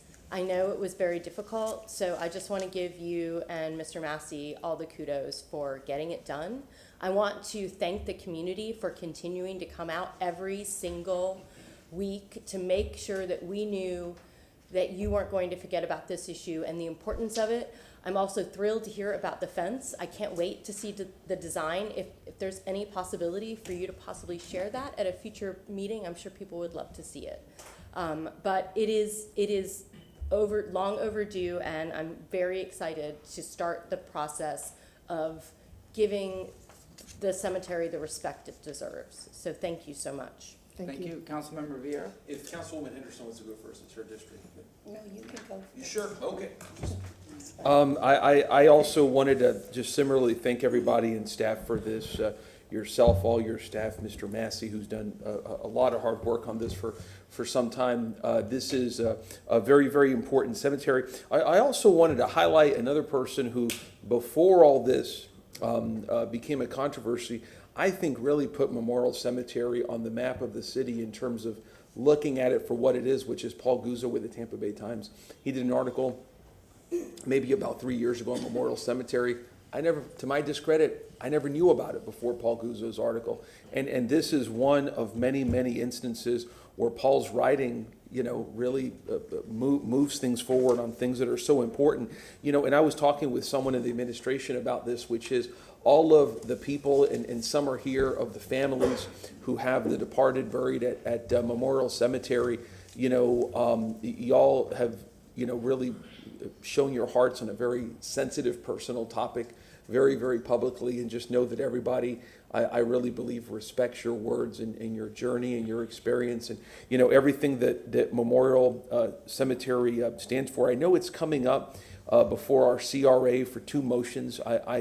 Councilman Carlson had motioned on something. I'd made a motion maybe a year ago on the CRA helping out with Memorial Cemetery before all this, and it continued to get pushed forward because of the legal issues before this latest issue came up. So whether the CRA pays for the fence or the city of Tampa pays for this fence, I don't know what plans y'all have for it. Something I would like to motion for this is to petition and maybe, I don't know if the city can do the application, but with a historical marker committee with Hillsborough County, if that's something that can be done. I worked with them in a way on the Equal Justice Initiative racial marker, racial lynching marker and whatnot. I had to go through them, and that took a while. That was a very different process, I hope, than what we see with this.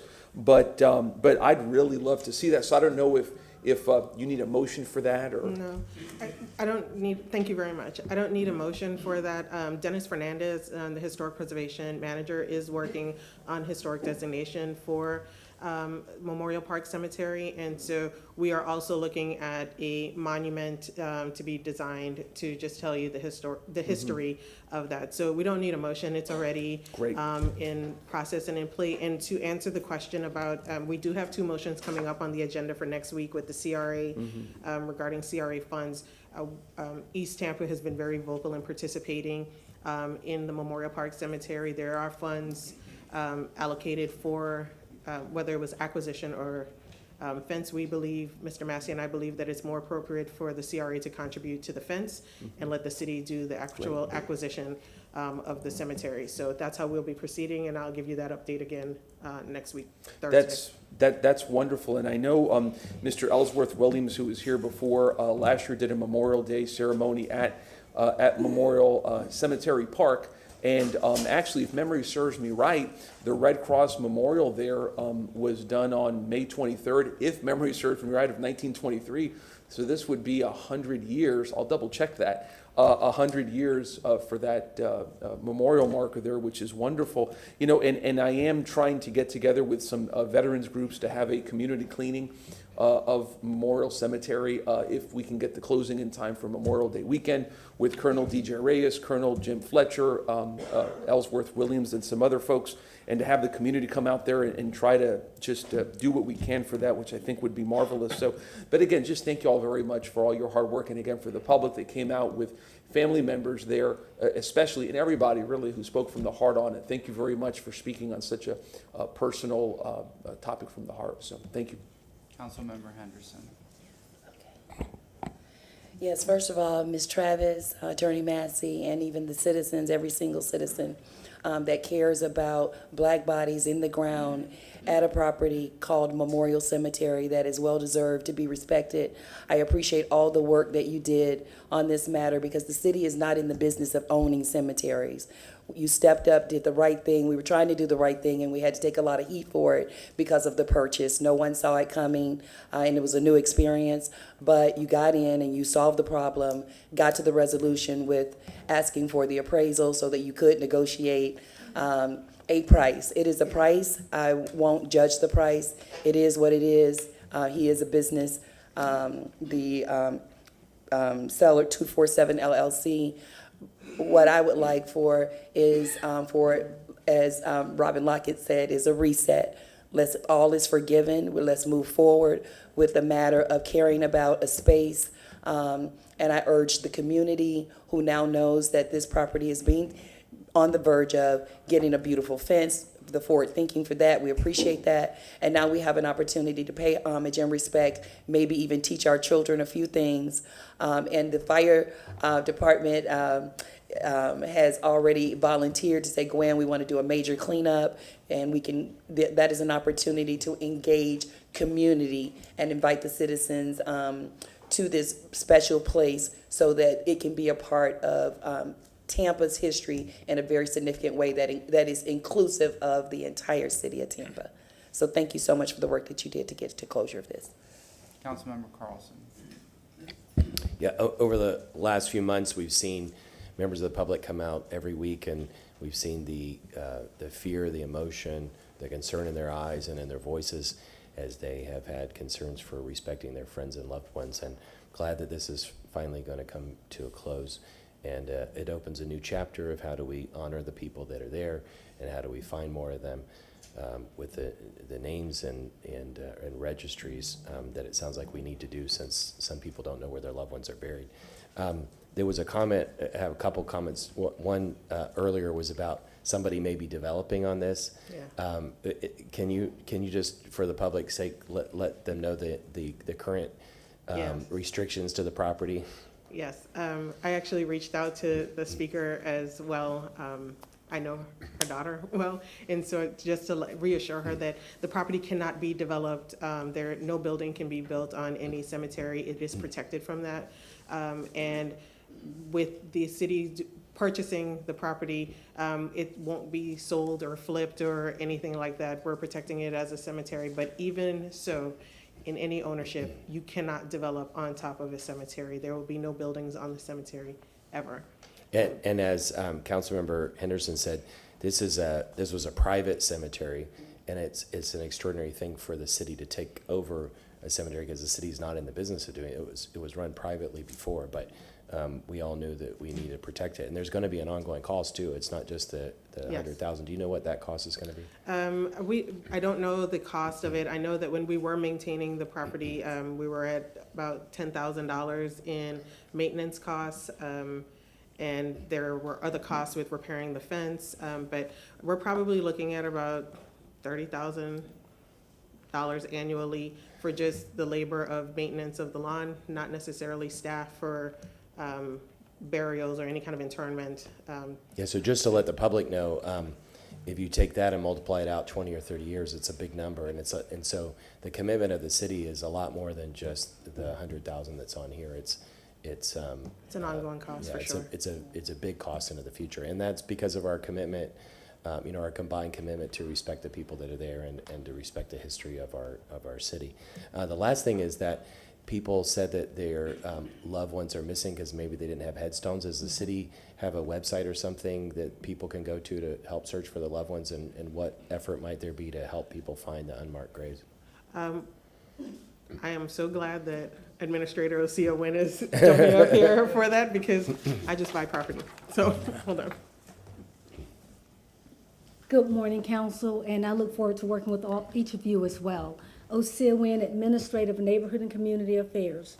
So, you mentioned the cost of the cemetery. Since we were involved in 2020, between soft cost and hard costs with mowing, we have expended approximately $200,000 during that stretch of time.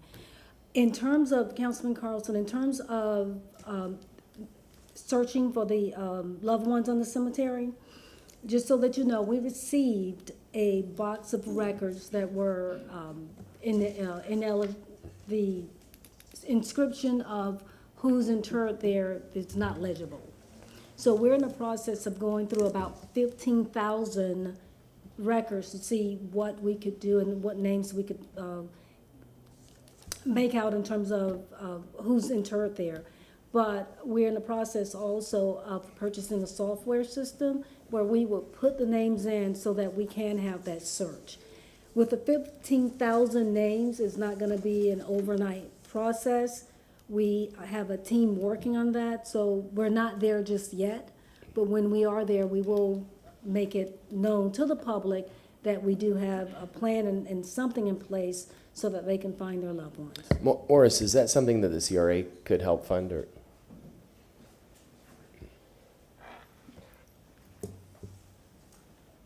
There's several different ways the CRA can be involved, mostly with physical improvements, frankly, to it. But I did want to mention there was, the city did contract I think in 2020 with USF to do a GPR study of portions of the cemetery, and they report there are thousands, they think thousands of unmarked graves there in the cemetery.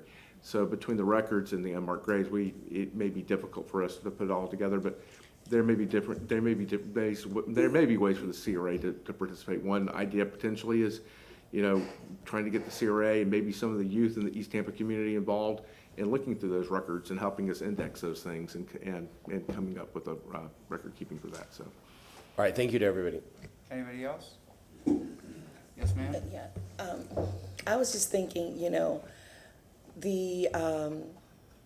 it's sounding like the city is wanting to continue the relationship with the Memorial Cemetery, and In my mind, I am hoping or pleading right now to the community that maybe a nonprofit organization be established where grant funds can actually take care of this property and it not necessarily be the city's responsibility. We've stepped in, we've done the right thing, and at this time, we need to look for other avenues as well to support this and it not be necessarily a financial responsibility of the city to occur every single cost.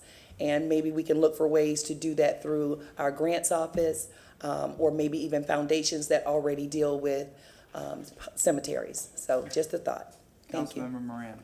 Thank you, Chairman. As we all understand, it started with a lot of input from the general public, and rightly so. And this, although it seems like a long time, it wasn't.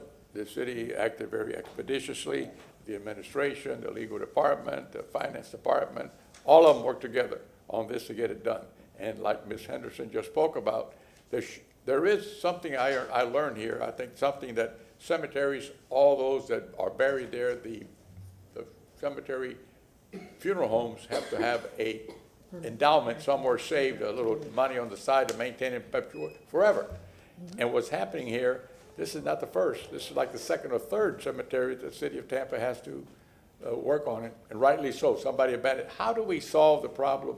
Whose responsibility is it to make sure that those funeral parlors that do the burials are putting that money aside in a place where they cannot put their hands on it by law? I don't know that. That's why I'm asking. There is a state trust fund for the care and preservation of cemeteries that funeral companies where you have active burials going on are supposed to pay into. One of the issues, frankly, with some of the older cemeteries like Memorial is that there's not that many active burials going on now, so that fund is limited for those older cemeteries. For newer cemeteries, the funds are much larger. But that's the state under state statute. That's how that's set up. So it's through the state. Mr. Marshall, I just want to go a step further, please. Yeah.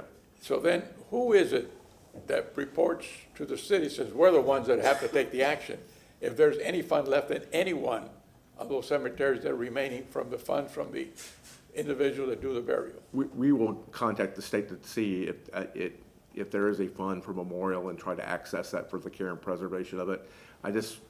That amount may be limited. There may not be that as much there as we would like for the cemetery. I'm just warning you because of the age of the cemetery, and I think that program came into effect after a lot of burials occurred at Memorial. So thank you very much for that. Councilmember Clendenin. I'd like to acknowledge over the course of the last 6 months or so, I've heard the community talking about Memorial Cemetery, and I felt the pain and the anger, and I understood both.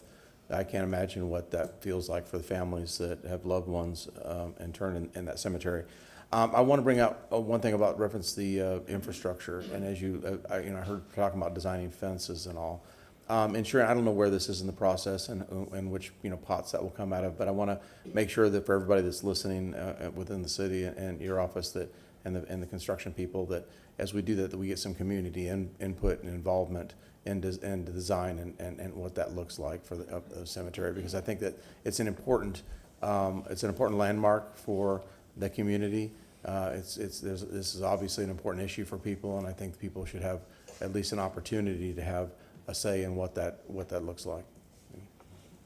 Thank you. The only thing about going through in a community engagement process with the fence design is that it's going to slow down the process of getting the fence and putting that staple. But we talked about the historic preservation designation of the site, and I do believe that we can do a marker for that, and I think that would be more appropriate for to get the community input. And also there's a lot more research and more that we need to learn about the cemetery and the loved ones that are there. So if we could do that with the marker and not necessarily the fence, because I would like the fence, there's two sides of the cemetery that's not secured by a fence right now, so we would like to move forward with the fence as expeditiously as possible, and then do the marker information and get the community input for that.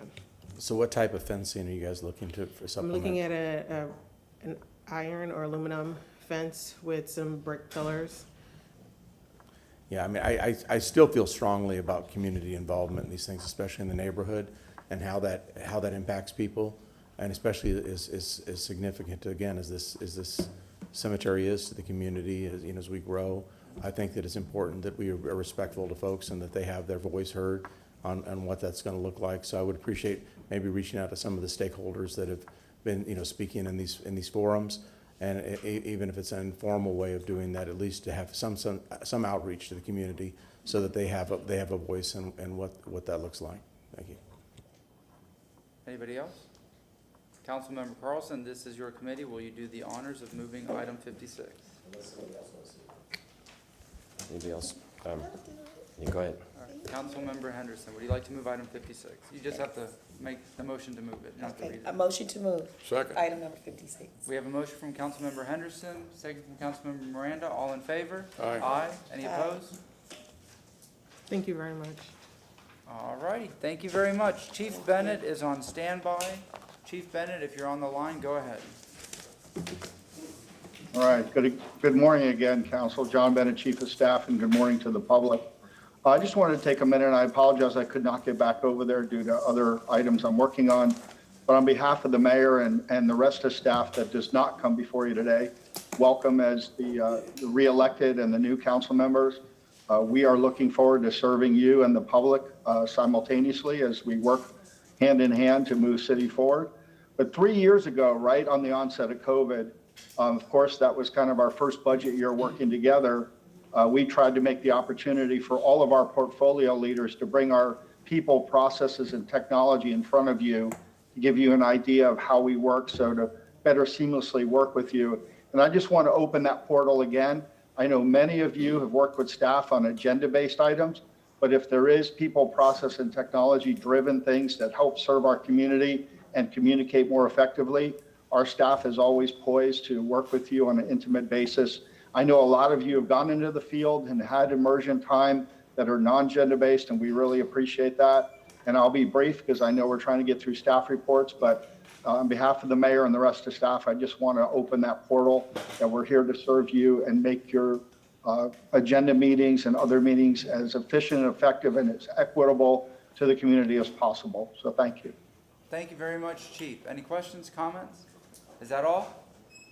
That is all. Thank you very much. At this rate, we will be done by lunchtime and won't have to come back. So we'll go to item number 61. And Brad Baird is not in the room. Here, he's online. Yes, sir, go ahead. All right, Brad Baird, Deputy Administrator of Infrastructure. I have submitted a memo on item 61. I'm here to answer any questions. Do we have any questions or comments for Mr. Baird? If not, would someone like to move the resolution for 61? Second. We have a motion from Councilmember Vieira, second from Councilmember Miranda. All in favor? Aye. Next up, if TPD, TPD was here, do we have TPD online for item number 65? They asked to move it up after 61. Oh, it's taken off the agenda. Oh, all right. Even better, even better. We have a motion to receive and file for 65, just for clarity? We already did it? Okay, so we're good. Item number 62, Larry Washington. Nope. We have someone else. McLean. Good morning, City Council. Assistant City Attorney McLean Evans. Congratulations, welcome. I look forward to working with all of you. Unfortunately, my first appearance before you is a mea culpa. Director Washington wants to come and give a presentation in person. He asked, based on my experience, when I thought you would get to this item, and I said, looking at all of the hearings you had, that it certainly wouldn't be before lunch. So he is trying to get here as quickly as possible. Would you please respectfully move this to the end of the agenda, and he should hopefully be here soon. We have a motion to put this at the end of the agenda from Councilwoman Hurtak. Do we have a second? Second from Councilmember Miranda. All in favor? Aye. So 62 will be last. Thank you, and I apologize. All right, Councilmember Vieira, we took care of 63. We took care of 64. Nicole Travis, item number 66. Good morning again. Nicole Travis, Administrator of Development and Economic Opportunity. I have a slideshow presentation for you, and I'm asking that we take items 66 and 67 together, please. All right, we have the presentation up. Go ahead. Thank you. So we Councilwoman Hurtak has requested, was really digging into the affordable housing issues and requested that we did quarterly updates. And so what I'm going to walk through in this presentation with you is a review of the update that we did for Q1, what that looks like. And I've also laid out our housing priorities. I presented that in Q1 as well, but that presentation is going to look a little different now. We're going to look at households served based on how much money we have and against our priorities. So if you'll just indulge me for a second, just a quick recap. Let me get my notes. Just a quick recap. In fiscal year, we're talking about fiscal year 23, Q1. We expended $8.3 million in the first quarter, and the housing buckets that we categorized them at the time was through homeless services, public services, rental assistance, home ownership, and then acquisition rehab. And so in the first Q1 presentation, we were talking about the limited amount of resources that we have. There's not an infinite amount of money. And so we have to prioritize where are we going to spend this money? Who are we trying to help? And so these are the priorities that we have established for our housing priorities. The first one is to expand our temporary housing options to meet the emergency needs and prevent displacement. The second is prioritizing seniors, those with disabilities and other protected populations.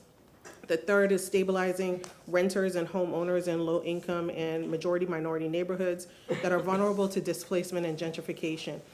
In the last year, you guys have heard a lot about that with skyrocketing rents, and council took a very decisive action to allocate additional money in the off cycle to help with that stabilization effort.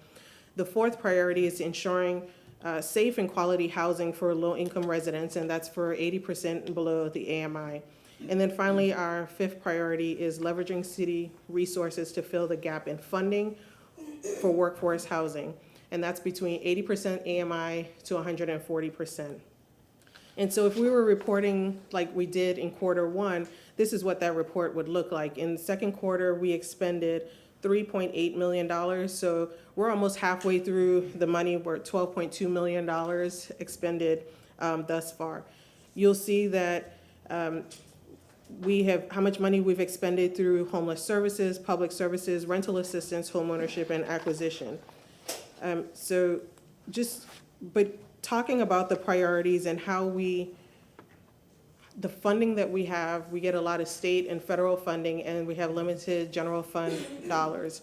And we're matching where are our funds going based on the priorities. So on your left, you're seeing housing priorities.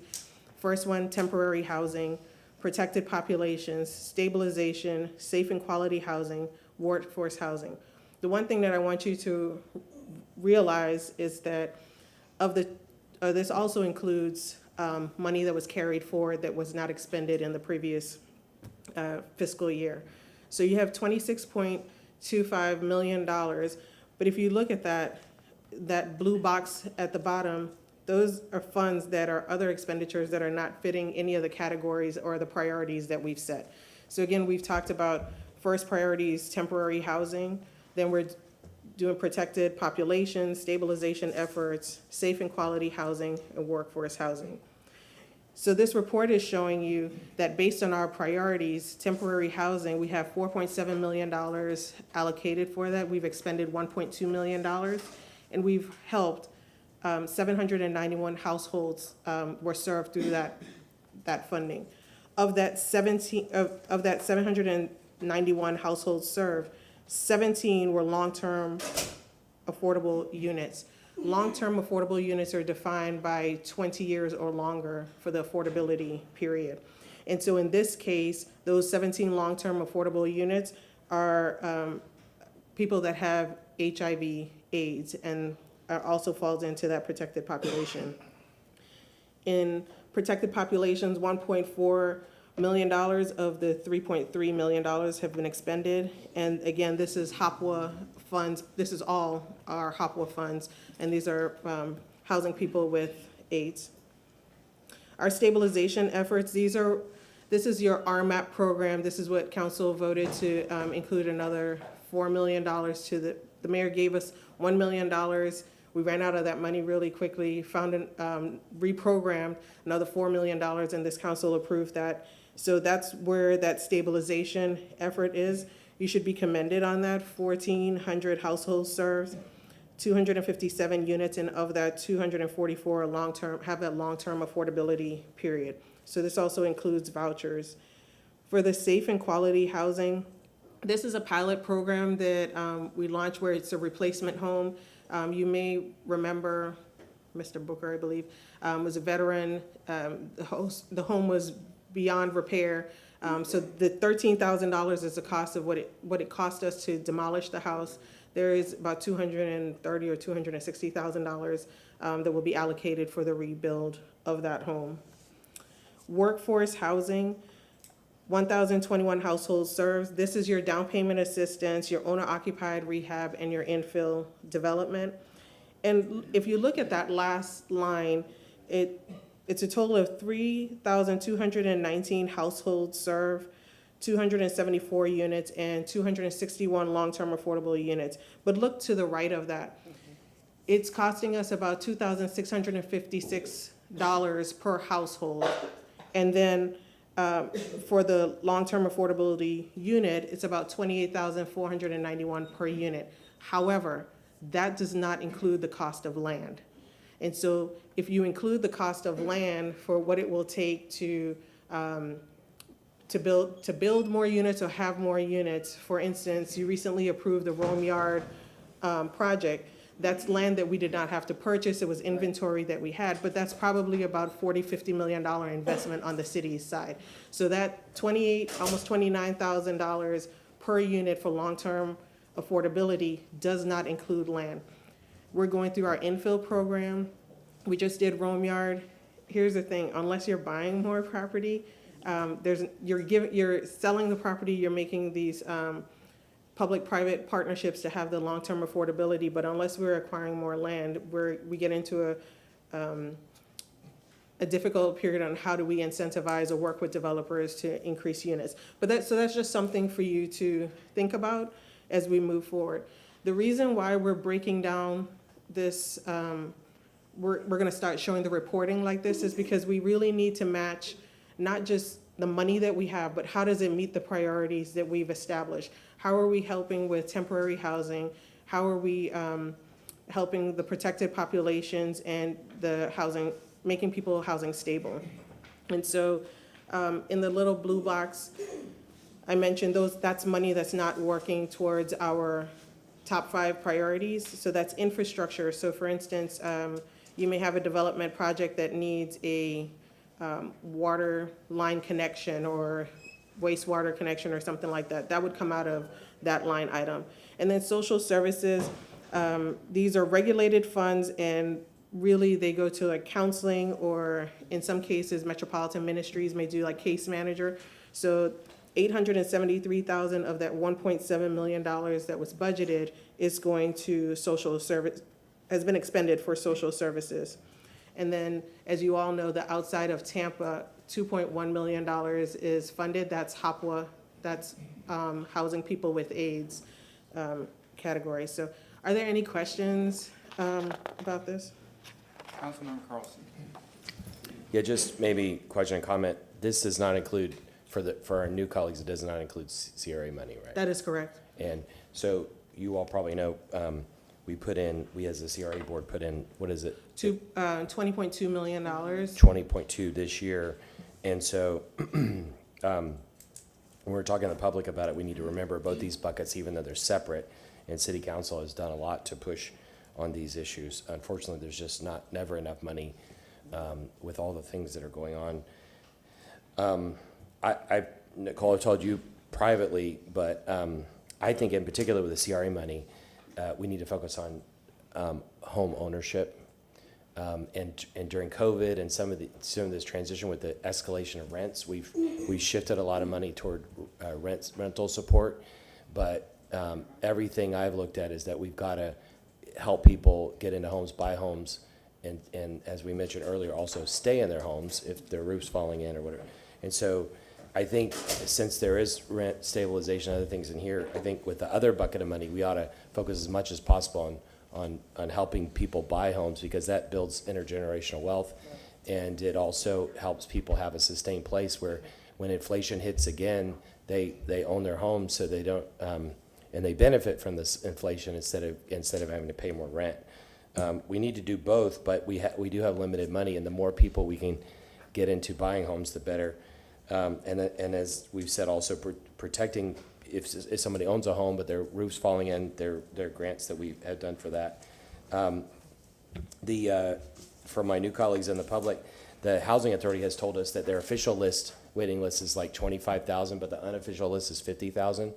The city of 60 now. Yeah, the city of Tampa can't possibly build that many, and so we've got to find other ways to incentivize the private sector. There are nonprofits and for-profits that can build affordable housing. We've got to figure out how to take our limited dollars and stretch it far through that. I mentioned last week that when I was in Austin a week or so ago with the St. Pete Chamber and Mayor Welch, the city of Austin folks said that if they could go back 10 years, they would take the number that they thought they needed and they'd multiply it times 10. And what we've talked about here is that we've talked about affordable housing as stopping the pace of gentrification, about helping families. We've talked about it from the social point of view, but and we've to some extent have talked about workforce, about how companies need to have access to workforce. But in Austin, what they're saying now is this is absolutely crippling their economy because they can't build housing fast enough. It's destroying their economy. Companies are not moving there anymore. The middle class folks who, the same thing that's happened in Silicon Valley for a while now, the middle class folks who they desperately need to work in their companies, they can't afford to buy homes or live there anymore, and so they're leaving, coming to places like Tampa. And so it lit a fire under me. I know Robin and others have been pushing this for a long time, but it's a critically important issue because it can destroy everything, and we might have 10 years to try to catch up. The last thing is that you mentioned land. The other thing they told us, the private sector and the government, they told us was if we could go back 10 years, we would buy land as much as possible. I know you're setting up the land trust, but even if we, as the CRA, went and spent $20 million buying as much land as possible and put it into a land trust, that would be the seed to helping people buy their homes. Yeah. And maybe that's the role we play, but land is gonna go up exponentially again over the next 10 or 20 years, and so we've got to lock it in soon. Thank you. Thank you. And Councilman Carlson, to your point about the CRA and the CRA's contribution to the Housing Affordability Initiative, because of the CRA's leadership to set aside that 30%, Elise Drumgo has worked with the CRA managers, and the second week of June, we're meeting with every CAC to go over all of the housing programs that we have, almost like an a la carte option, if you will, but also to talk to them about what their needs are particular to their district and try to figure out how do we best serve that district with their housing funds. And we're going to come back and bring that recommendation to you. Down payment assistance is one of those programs, and it's one that most of the CRAs have acknowledged as one that they want to focus on. So thank you for that. Councilmember Hurtak.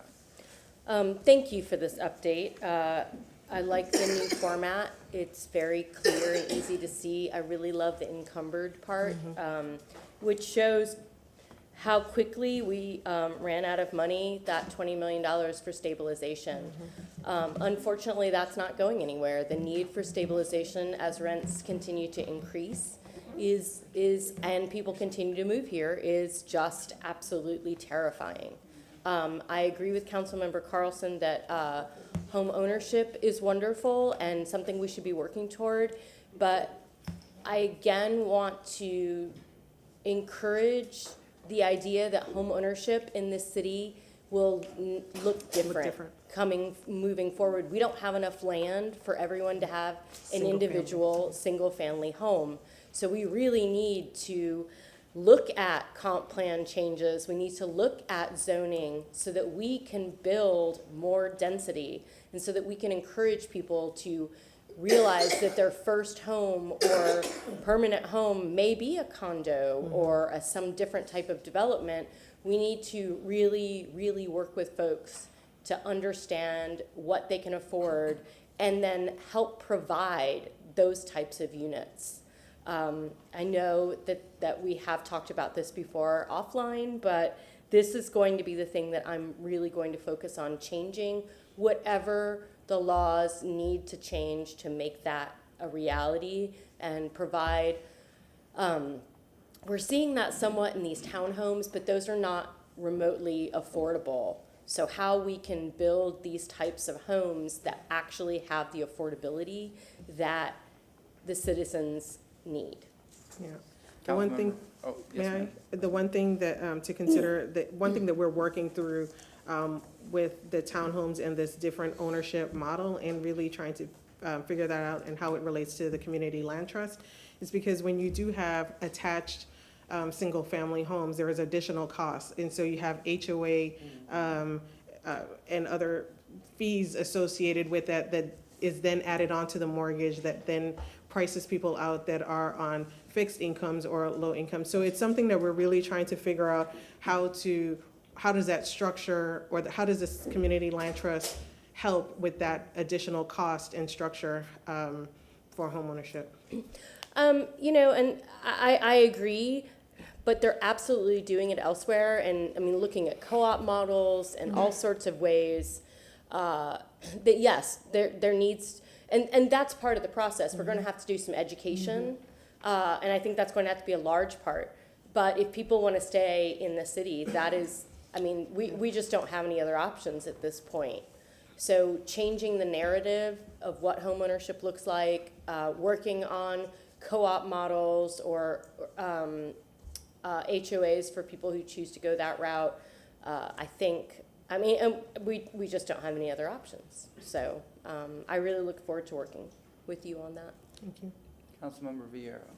Thank you, Mr. Chair, and thank you for that, for your constant work on this. You know, I always say on this issue that we need to have, and it's over, you know, the term all of the above is sometimes vague and oversimplistic, but I think for this, it's really, really true, which is you need to look at comp plan changes, as has been noted, taking a look at, you know, with developments, and Nathan Hagan always talks about the NIMBY, you know, narrative that a lot of times happens when, you know, there's affordable or workforce type housing that's there, and you've got to always play that into consideration, having activist government play a role where government gives subsidies and gives opportunities to people on things that are the basic necessities of life, acknowledging the idea that government is there to help provide for the people through empowerment that which they cannot get on their own.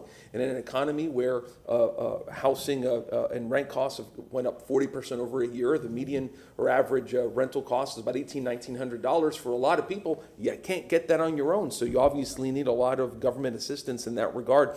And also looking at quality of life issues, looking at not just affordable housing, but quality housing. We talk a lot of a lot of communities out there. Some apartment communities have been highlighted in the media, like Timber Falls off of 113th Street, et cetera. There's so many out there where folks survive and they're paying $1,000, $1,100, $1,200 to live in places where they're unsafe, they're unsanitary, et cetera, and we all need to do better whenever it comes to that issue.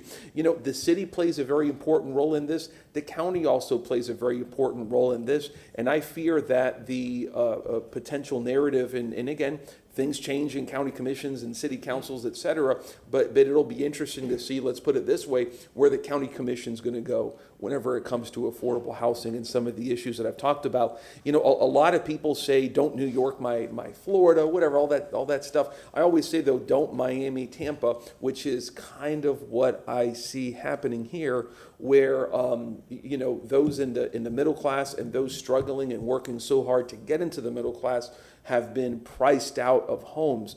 If the average rent is about $1,800, $1,900, imagine if you're just a first-year teacher, right? That's going to take up what 40% or so of your pre-tax income just for an apartment. So it prices out a lot of folks. You know, two areas that I think we're working on as well. We are having veteran housing coming up before us in I think in our next CRA meeting, if I recall correctly. The issues with people with disabilities was mentioned here. I was actually going to make a motion on that for after the city council meeting on housing for people with disabilities and taking a look at group homes and residential living as well in our plans for people with intellectual disabilities as well. My oldest brother has lived in a group home for, almost 15, 20 years, half the week with my mom, half the week in a group home. And having Rosie Delgado here provides a good illustration of folks who need that kind of housing. So a lot of different acute things that we have to look at, but again, you know, we have to look at everything, but at the center of it, there was a real robust government dedication to helping people obtain the basic necessities of life that they can't obtain on their own without that government help. So thank you. Councilmember Miranda, and then Councilmember. Thank you, Mr. Chairman. I appreciate very much from what I've heard from all council members, starting with Mr. Carlson on the trip to Austin. We can talk all we want. You can have all the money you want, or there's no money at all. But from what I understand, I don't think you're going to have the land to do what you want to do. I don't know how much land the city owns now, but unless you land bank, many, all that's available, you still will be short on what your goal is because you won't have the funds to do it. From what I hear, the explosion of people moving into Florida is still pushing 900 a day. And no matter where they go, whether it's here, St. Pete, Orlando, anywhere, the same problem, exacerbate the system because the funds equal one amount, the need equals another one, but at the same time you're trying to put them together, guess what? The insurance cost to rent a house goes up. I saw this morning on television where the auto insurance is going to go up between 4% and 8%. So these are the things that indirectly affect the cost of a house because the money's got to be used for something else. Food keeps on going up at a different rate every week. Eggs go up and down. And I understand that they had a lot of problems with the chickens, the disease and everything else. But sooner or later, it's going to come to how are you going to make it work? Because you just cannot focus on the house. You got to focus on the outside debt. And these are the things that I wish I could tell you I could fix it. We can do the best we can.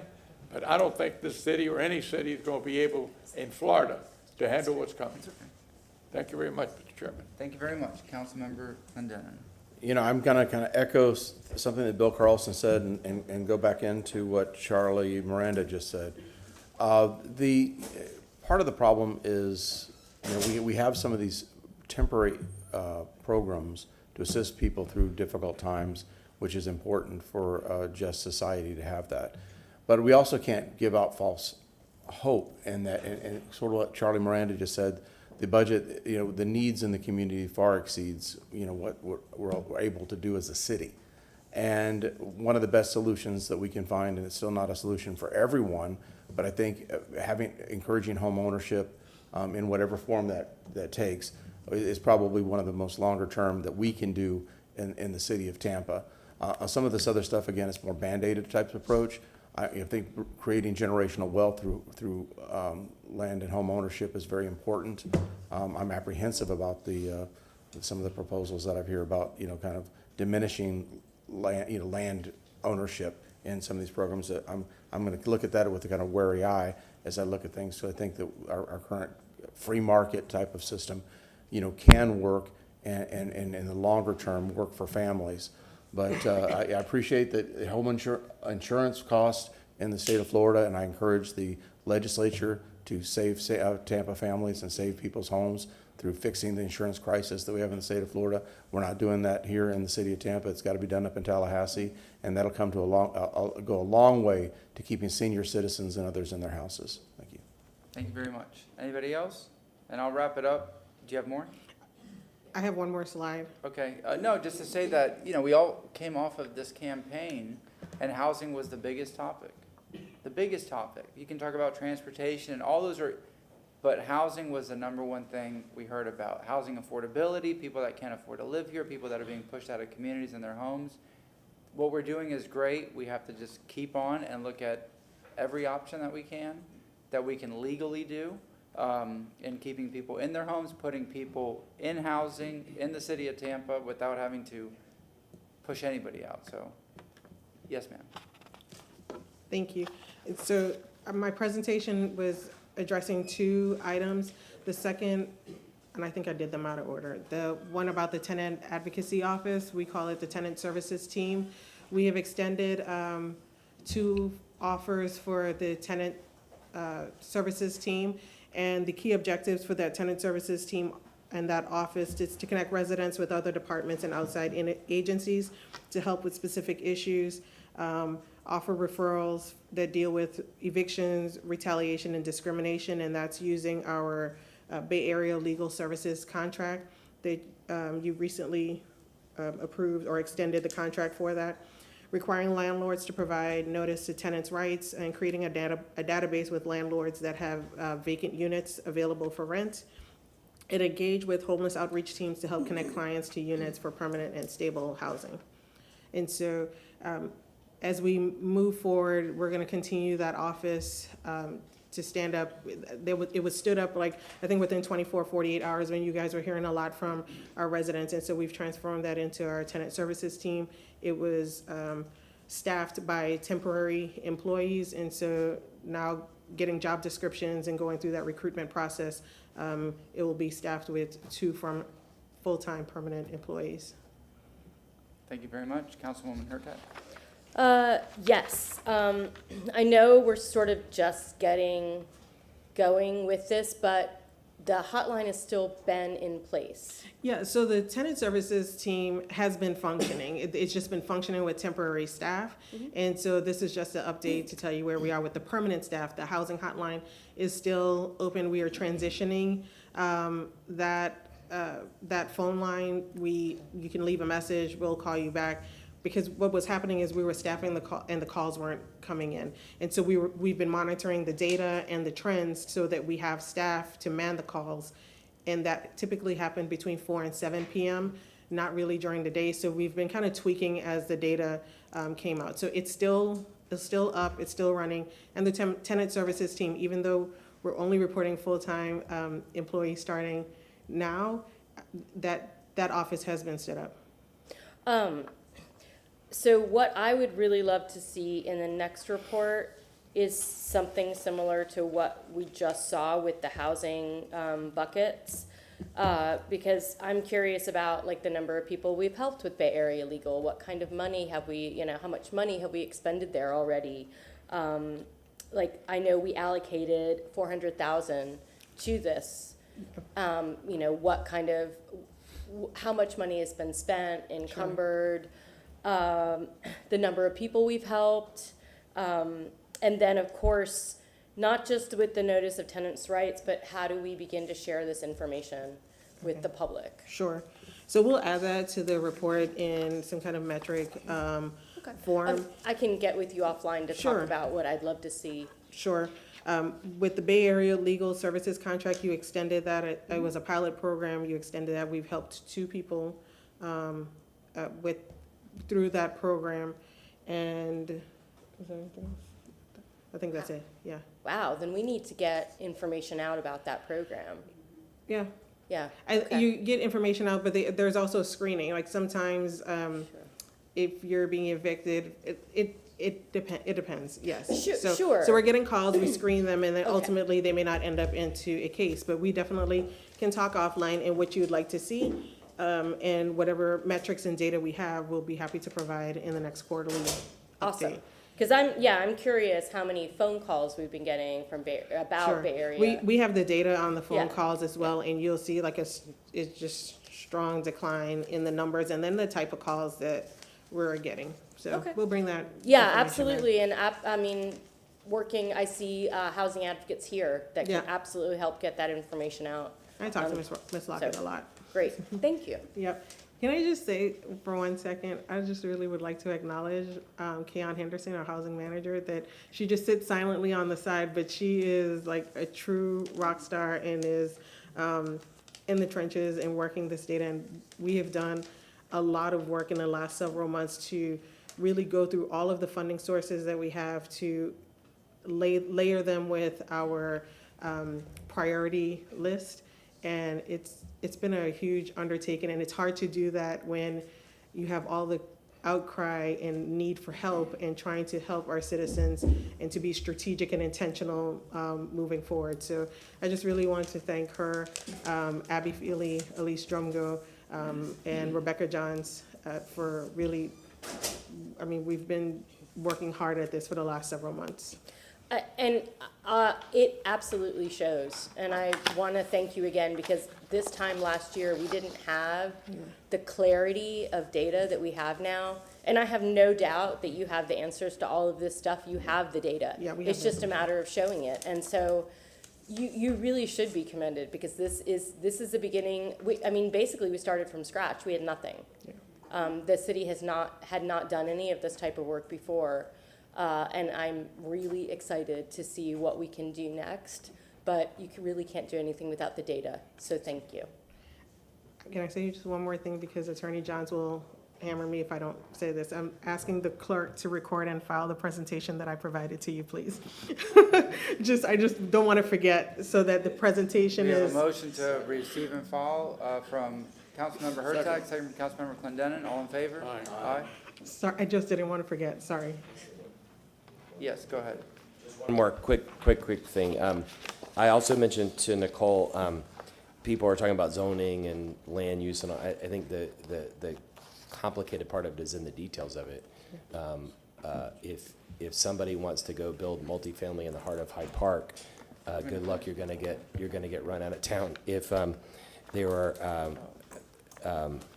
are places though along corridors and other places that we can put density, and we've asked that question. There are also places where neighborhoods have already surpassed the tipping point on development. And what happens is that the people who own the single-family homes in those areas, they sell for what they think is a good price, and then the developer changes the zoning, and the developer makes the delta of the change in zoning. And I think as we start going through these neighborhoods, we need to change the way we talk to people and say, look, if we change the zoning or the comp plan, it doesn't mean you have to change today, doesn't mean you have to sell today, but wouldn't you and your family rather make that money than the developers make the money? And the developers are happy because they'll go in eventually and do all this without having to pay the extra costs. But I just think we need to think about it differently and talk about it from the benefit and point of view of the residents. Thank you very much. Ma'am? No. Okay. I don't know what topic we're on. So. No, still the housing. We wrapped up the presentation. Oh, okay. Housing is such a complicated issue, and this is my first time speaking about it on the dais. I understand and recognize that the city is a contributor to housing development in our city. We are not the do-all, be-all, and that makes it very challenging. It is going to be a very challenging situation. There is not enough land to do what we need to do to build more housing. And I know that's a hard pill to swallow, but I do believe that that's true, and we do have to get creative. How we do that is through collaboration with our private partners. I am going on record by saying I think that the cost of housing is very expensive. I don't think it costs as much as if they're saying that this house costs $400,000. You built it 2 years ago for $189,000. So why are you charging so much? And that's a real conversation that we need to have with developers. I think that there's a lot more profit in it. They deserve to make a profit, but it is costing ordinary citizens who don't have the income to afford the $400,000 and $500,000 housing. So it is a challenging issue. I'm looking forward to tackling it, but the city is only a representation of affordable housing. We cannot do it all alone. We need the partnerships, and we need the support of, the developers to address this, especially when it comes to affordability, and the word attainability is said around here a lot. So that's just my thought. And on just a small note, I purchased my home through the City of Tampa Challenge Fund with Mayor Sandy Friedman. It took a lot for me to just get the $1,000 as a teacher, the deposit on a $22,000 salary. But I bought a home in Tampa Heights when it was dilapidated. All my friends thought I was crazy. And so I do believe that we have some opportunities in urban spaces, especially in my district, East Tampa, in particular, to redevelop our communities, the blight, resolve the blight. And I look forward to finding solutions to doing that. I could go on and on, you know, but brevity is also important. So thank you for your time. Yes, ma'am. Just one more thing. I wanted to say that I've talked to Nicole already about combining these two reports to come up quarterly. And once she and I figure out the calendar for it, I will come back with the motion to continue these. But for the time being, we're not going to continue it. We'll include the tenant services team with the quarterly housing buckets, and I'll provide you the dates so that it's after our HUD quarterly reporting. Yeah, so we'll be able to have all the update information moving forward. So I just want to thank you for this, and thank you for working with me on moving that forward. Thank you. Oh, yes, so I'll make a motion to remove these items from the continuation until we have a calendar set. Yeah. Motion from Councilmember Hurtak, second from?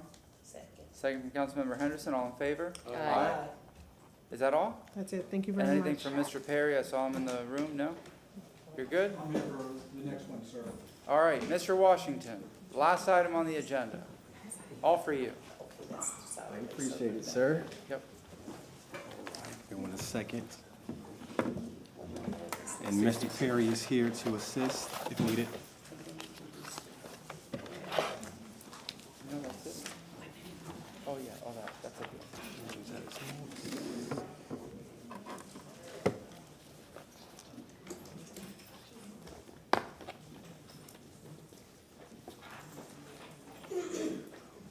Give everyone a chance to settle. While they do that, I'm Larry Washington, Director of Solid Waste and Environmental Program Management. And first and foremost, thank you for allowing me to go last. Is Ms. Travis still here? Thank you for stepping up and covering your items while I was en route. We're trying to balance out a couple of things this morning and thought that we can make it happen before we were pulled, but we're here today. So thank you. All right, I am here to address a motion brought forth by Councilwoman Hurtak. Straighten it out. It's a little bit little it's crooked. crooked and zoom out. I see it. There we go. Yeah, there you go. Sitting here to address a motion brought forward by Councilwoman Hurtak in regards to solid waste rates and specifically residential rates. So yard waste service, garbage service, and of course recycling service as well. And here on the Elmo, as you can see, the current solid waste residential rate is $34.91. And I would like to note that that is highly competitive with our like cities, similar to Miami, Clearwater, and Hillsborough County, of course. As you can see listed on the Elmo, so 35% of that is regarding collection, 65% is towards disposal as well. And back in 2012, now it's a little clearer, back in 2012, we had a rate study done. And you can see the rates as follows. And this led us to our current rate today at $34.91. And currently a rate study is underway. And the estimated completion date is December 2023. And with that report coming to you all in the first quarter of 2024.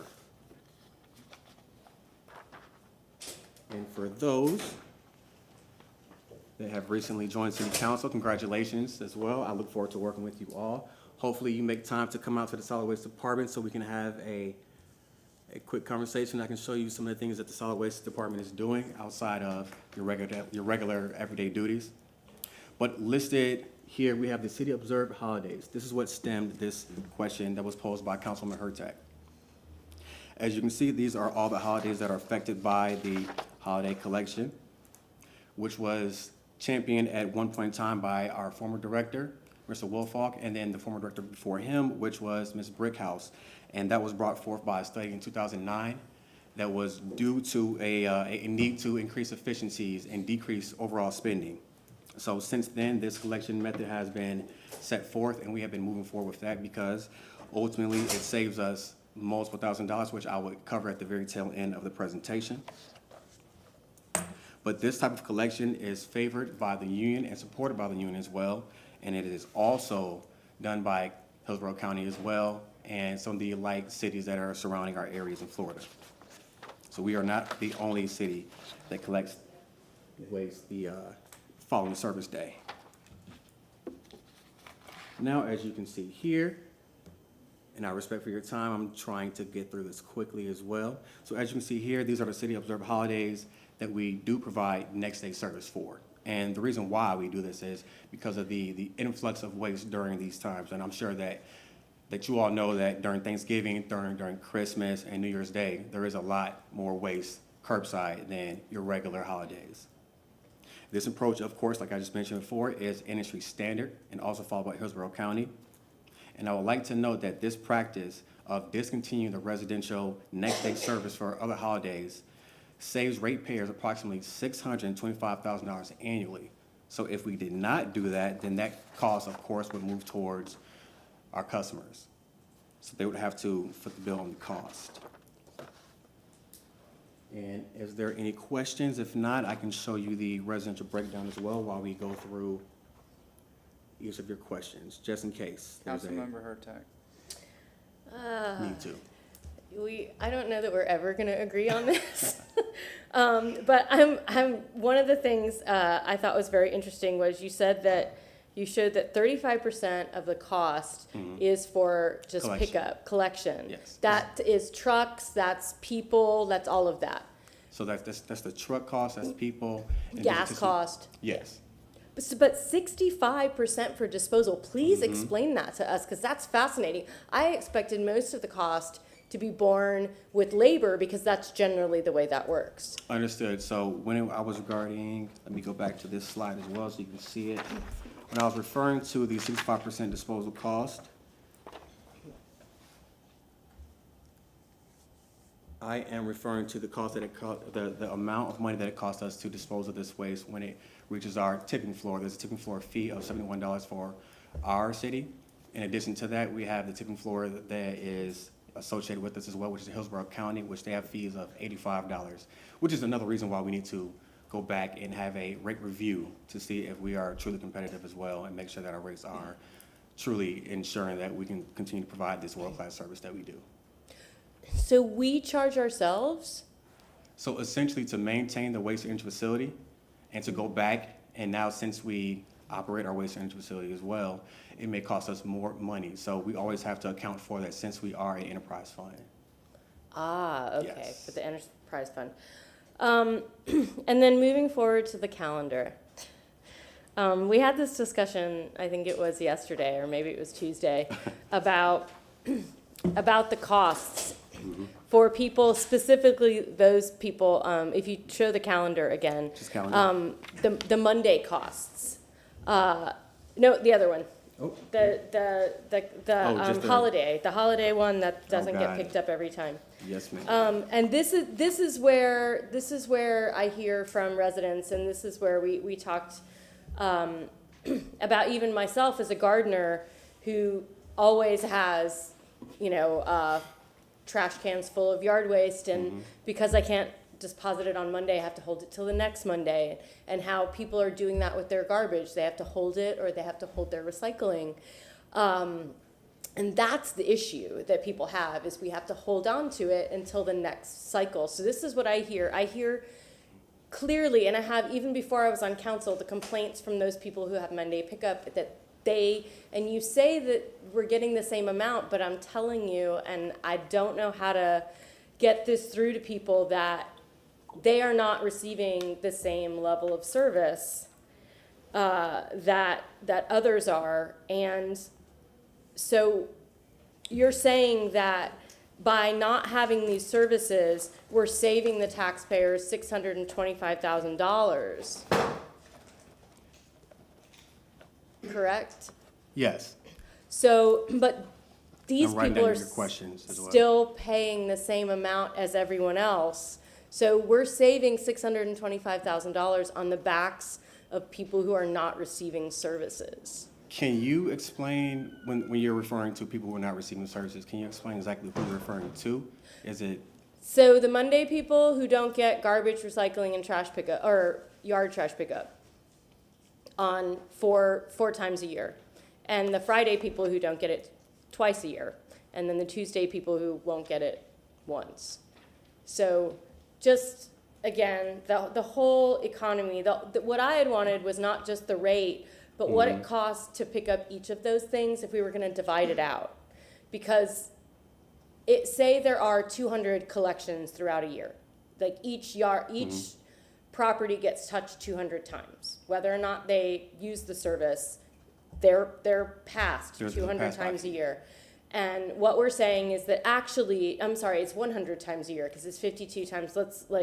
So there are 12 touches that are not happening the Monday folks are actually only being touched 86 times a year, 88 times a year. So you see what I'm saying? And so the people who are touched 88 times a year are paying more per pickup than people who actually get the 100 times a year. That's what I'm looking at, the unit cost of what it costs people who don't get their stuff picked up. so if I can step back really quickly, so just so everyone's aware, when it comes down to residential services, so roughly we have 56 routes that are operating 4 days a week. And our average size route, as far as homes that we pass by, because we have to pass by the house to ensure that the garbage is out or it's not. So that's roughly 1,200. So in a month's time, we have over 1 million pass-bys in a month's time. So that's a good amount. I'm going back again towards the difference between Monday and Thursday service versus Tuesday and Friday service. Monday and Thursday service is north of Columbus. And I'll put this map back up there so everyone can see as well. And Tuesday and Friday service is south of Columbus. So essentially, and what we do at the solid waste department, we ensure that whenever there's a holiday that falls on a Monday, your next service day is Thursday, and we ensure that all of the waste that is placed curbside is picked up. So we collect the same volume, you just don't see us twice on your street. So, and the majority of our rate, like I mentioned, is 65% disposal, is geared towards that. The same amount of waste, the same amount of volume is collected and disposed of and processed. So But what about the recycling and the yard trash? The following day, or the following week, excuse me. So the following service day. But you're not touching those people that week. We still pick up the same volume, because it still sits curbside. Most of our customers, when they have these questions, we ask them a couple of things. Are you taking it anywhere? Did you have this process? Was there something going on? Because we take a very personal approach to service. Then they fill us in, and then we inform them that, hey, we still pick up the same amount of volume that you place curbside and process at our facilities. So this is why this deployment has worked, and inevitably we're saving you money as well, because it would cost us around $90,000 per each of those holidays to provide that collection for the next day. So once we describe that to them, explain that to them, then they are usually more susceptible to say, okay, I understand now, it makes more sense. So following that, we could, if you want to follow that path, which I don't think is a bad idea, we could really go down to once a week service. I don't think that we can. That's not. No, because that's what you're saying here, that we can do once a week service, that these people who are not being picked up on holidays are fine for once a week service. So that would save a ton of money. We're still in overtime mode whenever we do this as well. So we put our teams almost on a 12-hour shift when we go into collecting waste for the next following service day after a holiday. So I don't believe it's wise to move that way, but of course it's a pleasure of council and the mayor will look at any deployment that is going to be effective for the city of Tampa.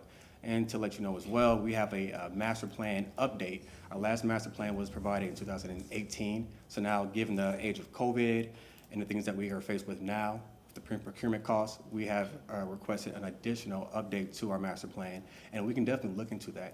And we have the rate studies as well, so we can look into the cost.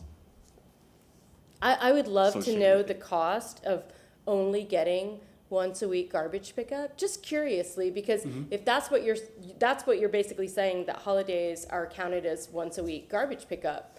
And if people are still throwing away the same amount and they're being required to hold on to that garbage until their next date, then I would love it if during that study you could come up with what it would cost for once a week, and if that reduces fees, I think people, you never know. So there's a caveat to that as well. So when we do provide that service, let's say we ask the public to set their trash cans or trash bags next to their bins, and our drivers get out of their vehicles, and this is one of the top 5 most dangerous professions in the world. So we ask them to get out of their vehicles, load up that container again, and then service it once more. So what we want to do is keep them from having to exit their vehicle unless they absolutely have to. So that's one thing that comes with that once a day service, or once a week service, excuse me. And I would like to just let you know as well that there hasn't been a once from the public. They haven't called in saying that we want once a week service, we want to decrease our rates. They've actually called in and said they want more. So they want more receptacles, they want more service. And we go out of our way to ensure that we can provide for them. But as far as a want from the public, we get lauded constantly from our public, from our customers, saying that we do a great job and they would like us to provide more service. And we do just that. I'm glad to hear that, but that's very interesting, because I actually hear the opposite. On the campaign trail, I heard a lot of people that wonder why we have so much, they consider it a waste that we send the trucks out twice a week, and they wanted to know how we could rein that in. So that's very interesting. So thank you. Councilman Miranda and then Councilmember Henderson. Okay. Well, I'm old enough to remember many things. There used to be garbage pickup only on the alleys when it was, everything was alleys. You had a driver, 2 throwers, and 1 catcher. You had 4 individuals in the truck. It was open truck. It was a bed on it about 4 feet high, and that's what they did. Then they got smart. Somebody got smart when I moved to my new home at Tampa Housing at 1860 Cattle Court and dug a hole in the backyard. They put a cylinder in there, and then you had to stop, you push, and it opened up, and you dump the garbage. Those individuals then had to come back and pick it up by hand, pick up the thing, and throw it on the truck. And you didn't think that it breaks many backs? Try it just for a week. We can still The next thing is what we have now, automation, creation. Yes, sir. However, if you really want to be equitable, what you do is don't charge anybody the same. I'm not advocating that, let me just say that. In my household, you're lucky if you pick up once a month, because I live alone. And I am not saying you should change the rate. Why? Just look at society. Some people go to private school, some people go to general school. Everybody who lives in the city that has a kid, a person in private school, is also paying money for someone else's child to go to school. And you know what? That's the way the system works, and I'm very happy that everybody's trying to get an education. That's the number 1 thing you need. No matter what you do, get educated. So when you look at those things, and I tell myself, when you pick up, do you weigh the container? No. Maybe you should. If you want equitable in society, make sure that everything is weighted in so that you can charge the right amount. If you want to change this, you got to change the government, the federal government, to change their days of holidays. It's better to have the holiday after Sunday so you get somebody's rest and more equitable to do the job that they were hired to do. That's just my opinion. I may be wrong. So here I am paying for somebody's kid for 12 years. And you know what? I enjoy that because I'm helping somebody get an education. Number 2, I'm paying for the garbage pickup twice a week. And sometimes I put it up with 1 bag in it just because I had something that the rats may want to eat or something. We are in Florida. And that's another thing. It keeps the city much cleaner because you pick up on a more regular basis, and it leaves those that you don't want inside your house, outside the house where you may not see them on a daily basis. So these are the things that I'm telling myself, and I tell myself, maybe you're wrong, Charlie. Maybe everybody's different than you. I don't think they are. There might be some who want garbage pickup, but that someone is the minute amount, and the 400,000+ citizens we have in the city. That's just my opinion. I may be dead wrong. I've been wrong before, and I corrected myself. So what these things are saying is that I appreciate everything that your department is doing. I appreciate the mechanism that they have. And those truck drivers, I saw the thing on TV with, you all had a contest here recently somewhere, and they had these looked like tennis balls, and they drove, and I don't know how they can do all that. I couldn't do it if I was in a railroad track, I hit the ball. But these are the things that I see, and I appreciate what they're doing on that contest, because that shows the public what these individuals that work throughout the state. There was a state contest, if I recall. Yes, and I'm not asking you where you all finished or anything. But what I saw there was an amazing thing, because it gave me an insight on why and how you individuals work and how diligent you are in doing what you do. When you pick up that truck and you stop, he just puts the arm up and picks it up and throws it, because he knows the distance from where he's at to where he can see in the rearview mirror. That's a specialty. I couldn't do that if I tried it 100 times. And these are the things that I noticed, the little things in life that I keep in the back of my mind, but I don't say anything because it's helping somebody else. And we need more people helping more people so we can get everybody on an even keel. You see, poverty has one thing. If you get an education, you got a shot to get out of poverty. If you don't have it, more than likely, you're going to stay there. But that's just my feeling to you, Mr. Washington. I'm not an expert in this field, and I appreciate what you guys are doing. I'm sure all of us toured the treatment plant where they pick up all the garbage and how they pick it up with the cranes and how they divide this and that and the other. It's an amazing thing. Yes, sir. And thank God we got away from the previous contract that we had, because they didn't put one penny, it looked like, into the building itself and the mechanism. That's why we're going to have to repair what we have to repair, over $200 million. But it works. We produce enough energy for 15,000 houses, and it nets the city about $10 million. And I hope I'm correct. You can correct me if I'm not. Thank you very much. You are. You most definitely are, sir. Councilmember Henderson. Yes, hello, Mr. Washington. Thank you so much for your report. I would like to hear about the data on the a la carte services as well as the neighborhood cleanup. I'm curious about that. How much does that cost the city? Why don't we do it often enough in terms of the neighborhood cleanup? Because every other year I always miss it, which is interesting to me. The year that I want to throw out some things, oh, that happened 2 weeks ago, Gwen. But nevertheless, the a la carte service is also kind of like neighborhood cleanup, but it's for the specific individual when they have time to do it. And I would like to know how much revenue that generates is as an a la carte service, and will this information be a part of your master plan update? So, ma'am, you may be asking me two different questions. Mm-hmm. So I'm assuming that you're initially referring to the SWEEP program? Yes, that's what it's called, SWEEP program, Yes, yes. ma'am. Neighborhood cleanup is not the right word, I apologize. All right, so yes, and you're correct. So the SWEEP program, we pick up 10 cubic yards of, let's say, your bulky waste. And I would implore all of you to download the Tampa Trash Recycling app. So you don't have to wonder whenever the service is going to come into your neighborhood. You'll know. The app will update you. And the app updates you on any changes that we make with the service that we provide. So if there's a hurricane that's taking place, the app will tell you that, hey, the transfer station is doing X, Y, and Z, so moving forward, we need you to bring your waste to these locations. Or we have to change our service day from this day to that day. Okay. So please download the solid waste trash recycling app. It makes it so much simpler for you. But Okay. I can make sure that we include pay-as-you-throw as well. So you want to see pay-as-you-throw inside of our master study? Or you just want to see to the present the suite? data for that.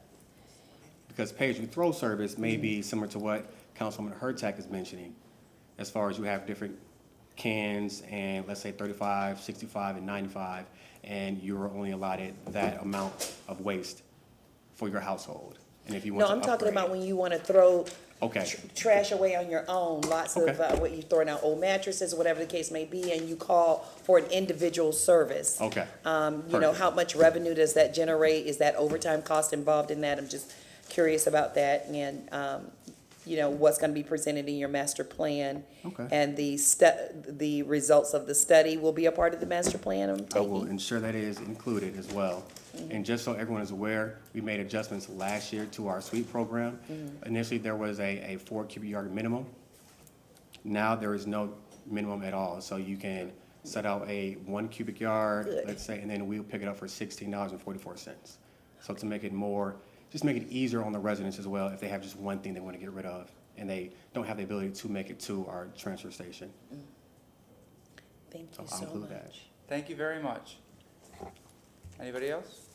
Thank you. That concludes our agenda. However, we need to take a 5-minute recess because we've been asked by the folks here to take a group photo, and they just need to come in and set up the camera. So No problem. No, 5-minute recess. After the picture, we're going to go to new business. So. And I can't be here for new business after 12:30, so my apologies on the second floor. Okay, and then Councilmember Clendon. So my motions will have to be, I have to hand the gavel to Miranda. I had motions, but I'll do them next week. Okay. Okie dokie. We're recessed for 5 minutes as we set up the camera. Thank you.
back, if we could have roll call? Yes. Oh, okay.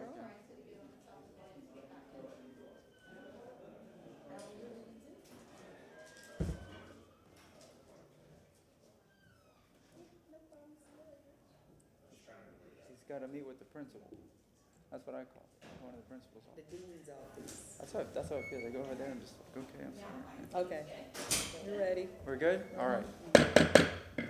City Council is back in session, back from the recess. Roll call, please. Carlson. Here. Hurtak. Here. Pendleton.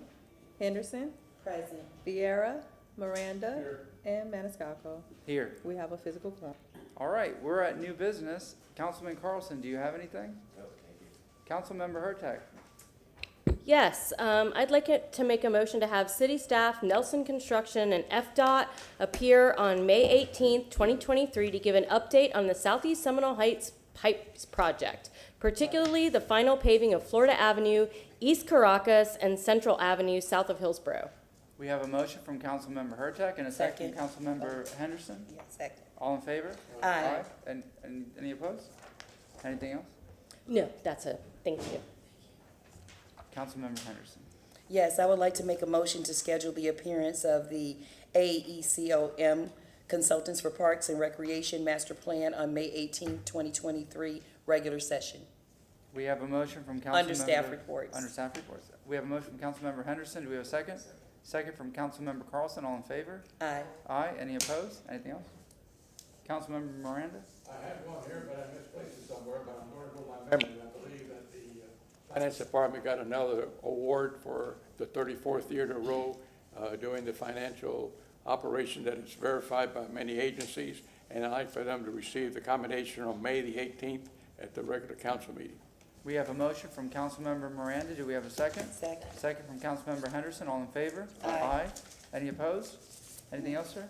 No, sir. I'm going to hand you the gavel because it goes down to you. So I have a few motions. First, I'd like to welcome Dana Lazarus in the crowd here. I saw you come in. How are you? Motion number one is actually an email from Sue Ling. There was a motion made regarding TACPA 22-13. However, we did not make a motion to remove REZ-22-93 from the June 8th meeting. So I'd like, Mr. Shelby?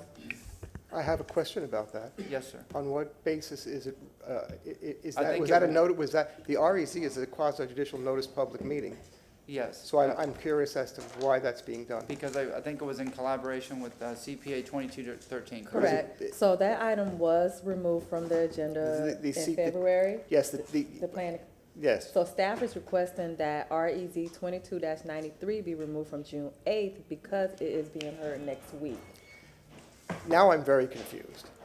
It was moved up to the May calendar instead of the June calendar. When was the motion made? It is being presented on May 11th as a new item, so it is a brand-new public hearing. So that is the reason why they're requesting that June 8th be canceled. This, I do not understand this. This was not presented to me. It sounds very unusual, and I don't quite know how to handle this. Should we just address it at the May 11th when that item is brought before council? You want to Well, do that what I need to know is, was the May 11th a new petition? Was it noticed separately? Yes. So and it replaces what was on June 8th because they withdrew one and was supposed to have withdrawn both off the Correct. agenda? And who's requesting it be withdrawn? The petitioner? LaShawn Dock and her team, as well as the petitioner. And do you have that in writing? Oh, so, memo? I haven't seen anything about it. Nobody's contacted me about it. I think the best thing is just to address it at the May 11th meeting when. Oh. Yes, ma'am. LaShawn, you're muted.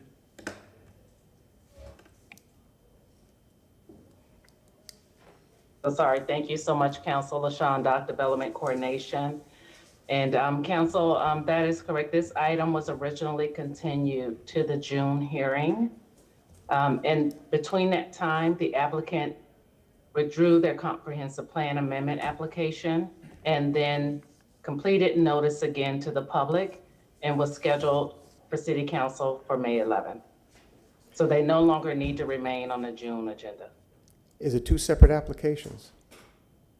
It's two separate applications. It was two separate applications. They no longer have the comp plan amendment. They are now just moving forward with the rezoning. The comp plan amendment has been withdrawn. So that was cleared off the June agenda, but we just forgot about the rezoning. Sounds clear So to it's, me. the rezoning is on council's agenda for next Thursday, so there's no need for it to be on the June. Was the June meeting noticed yet? No, it was continuance. It was a continuance. Okay. Oh, that was a continuance from That was previously. continued because council convened.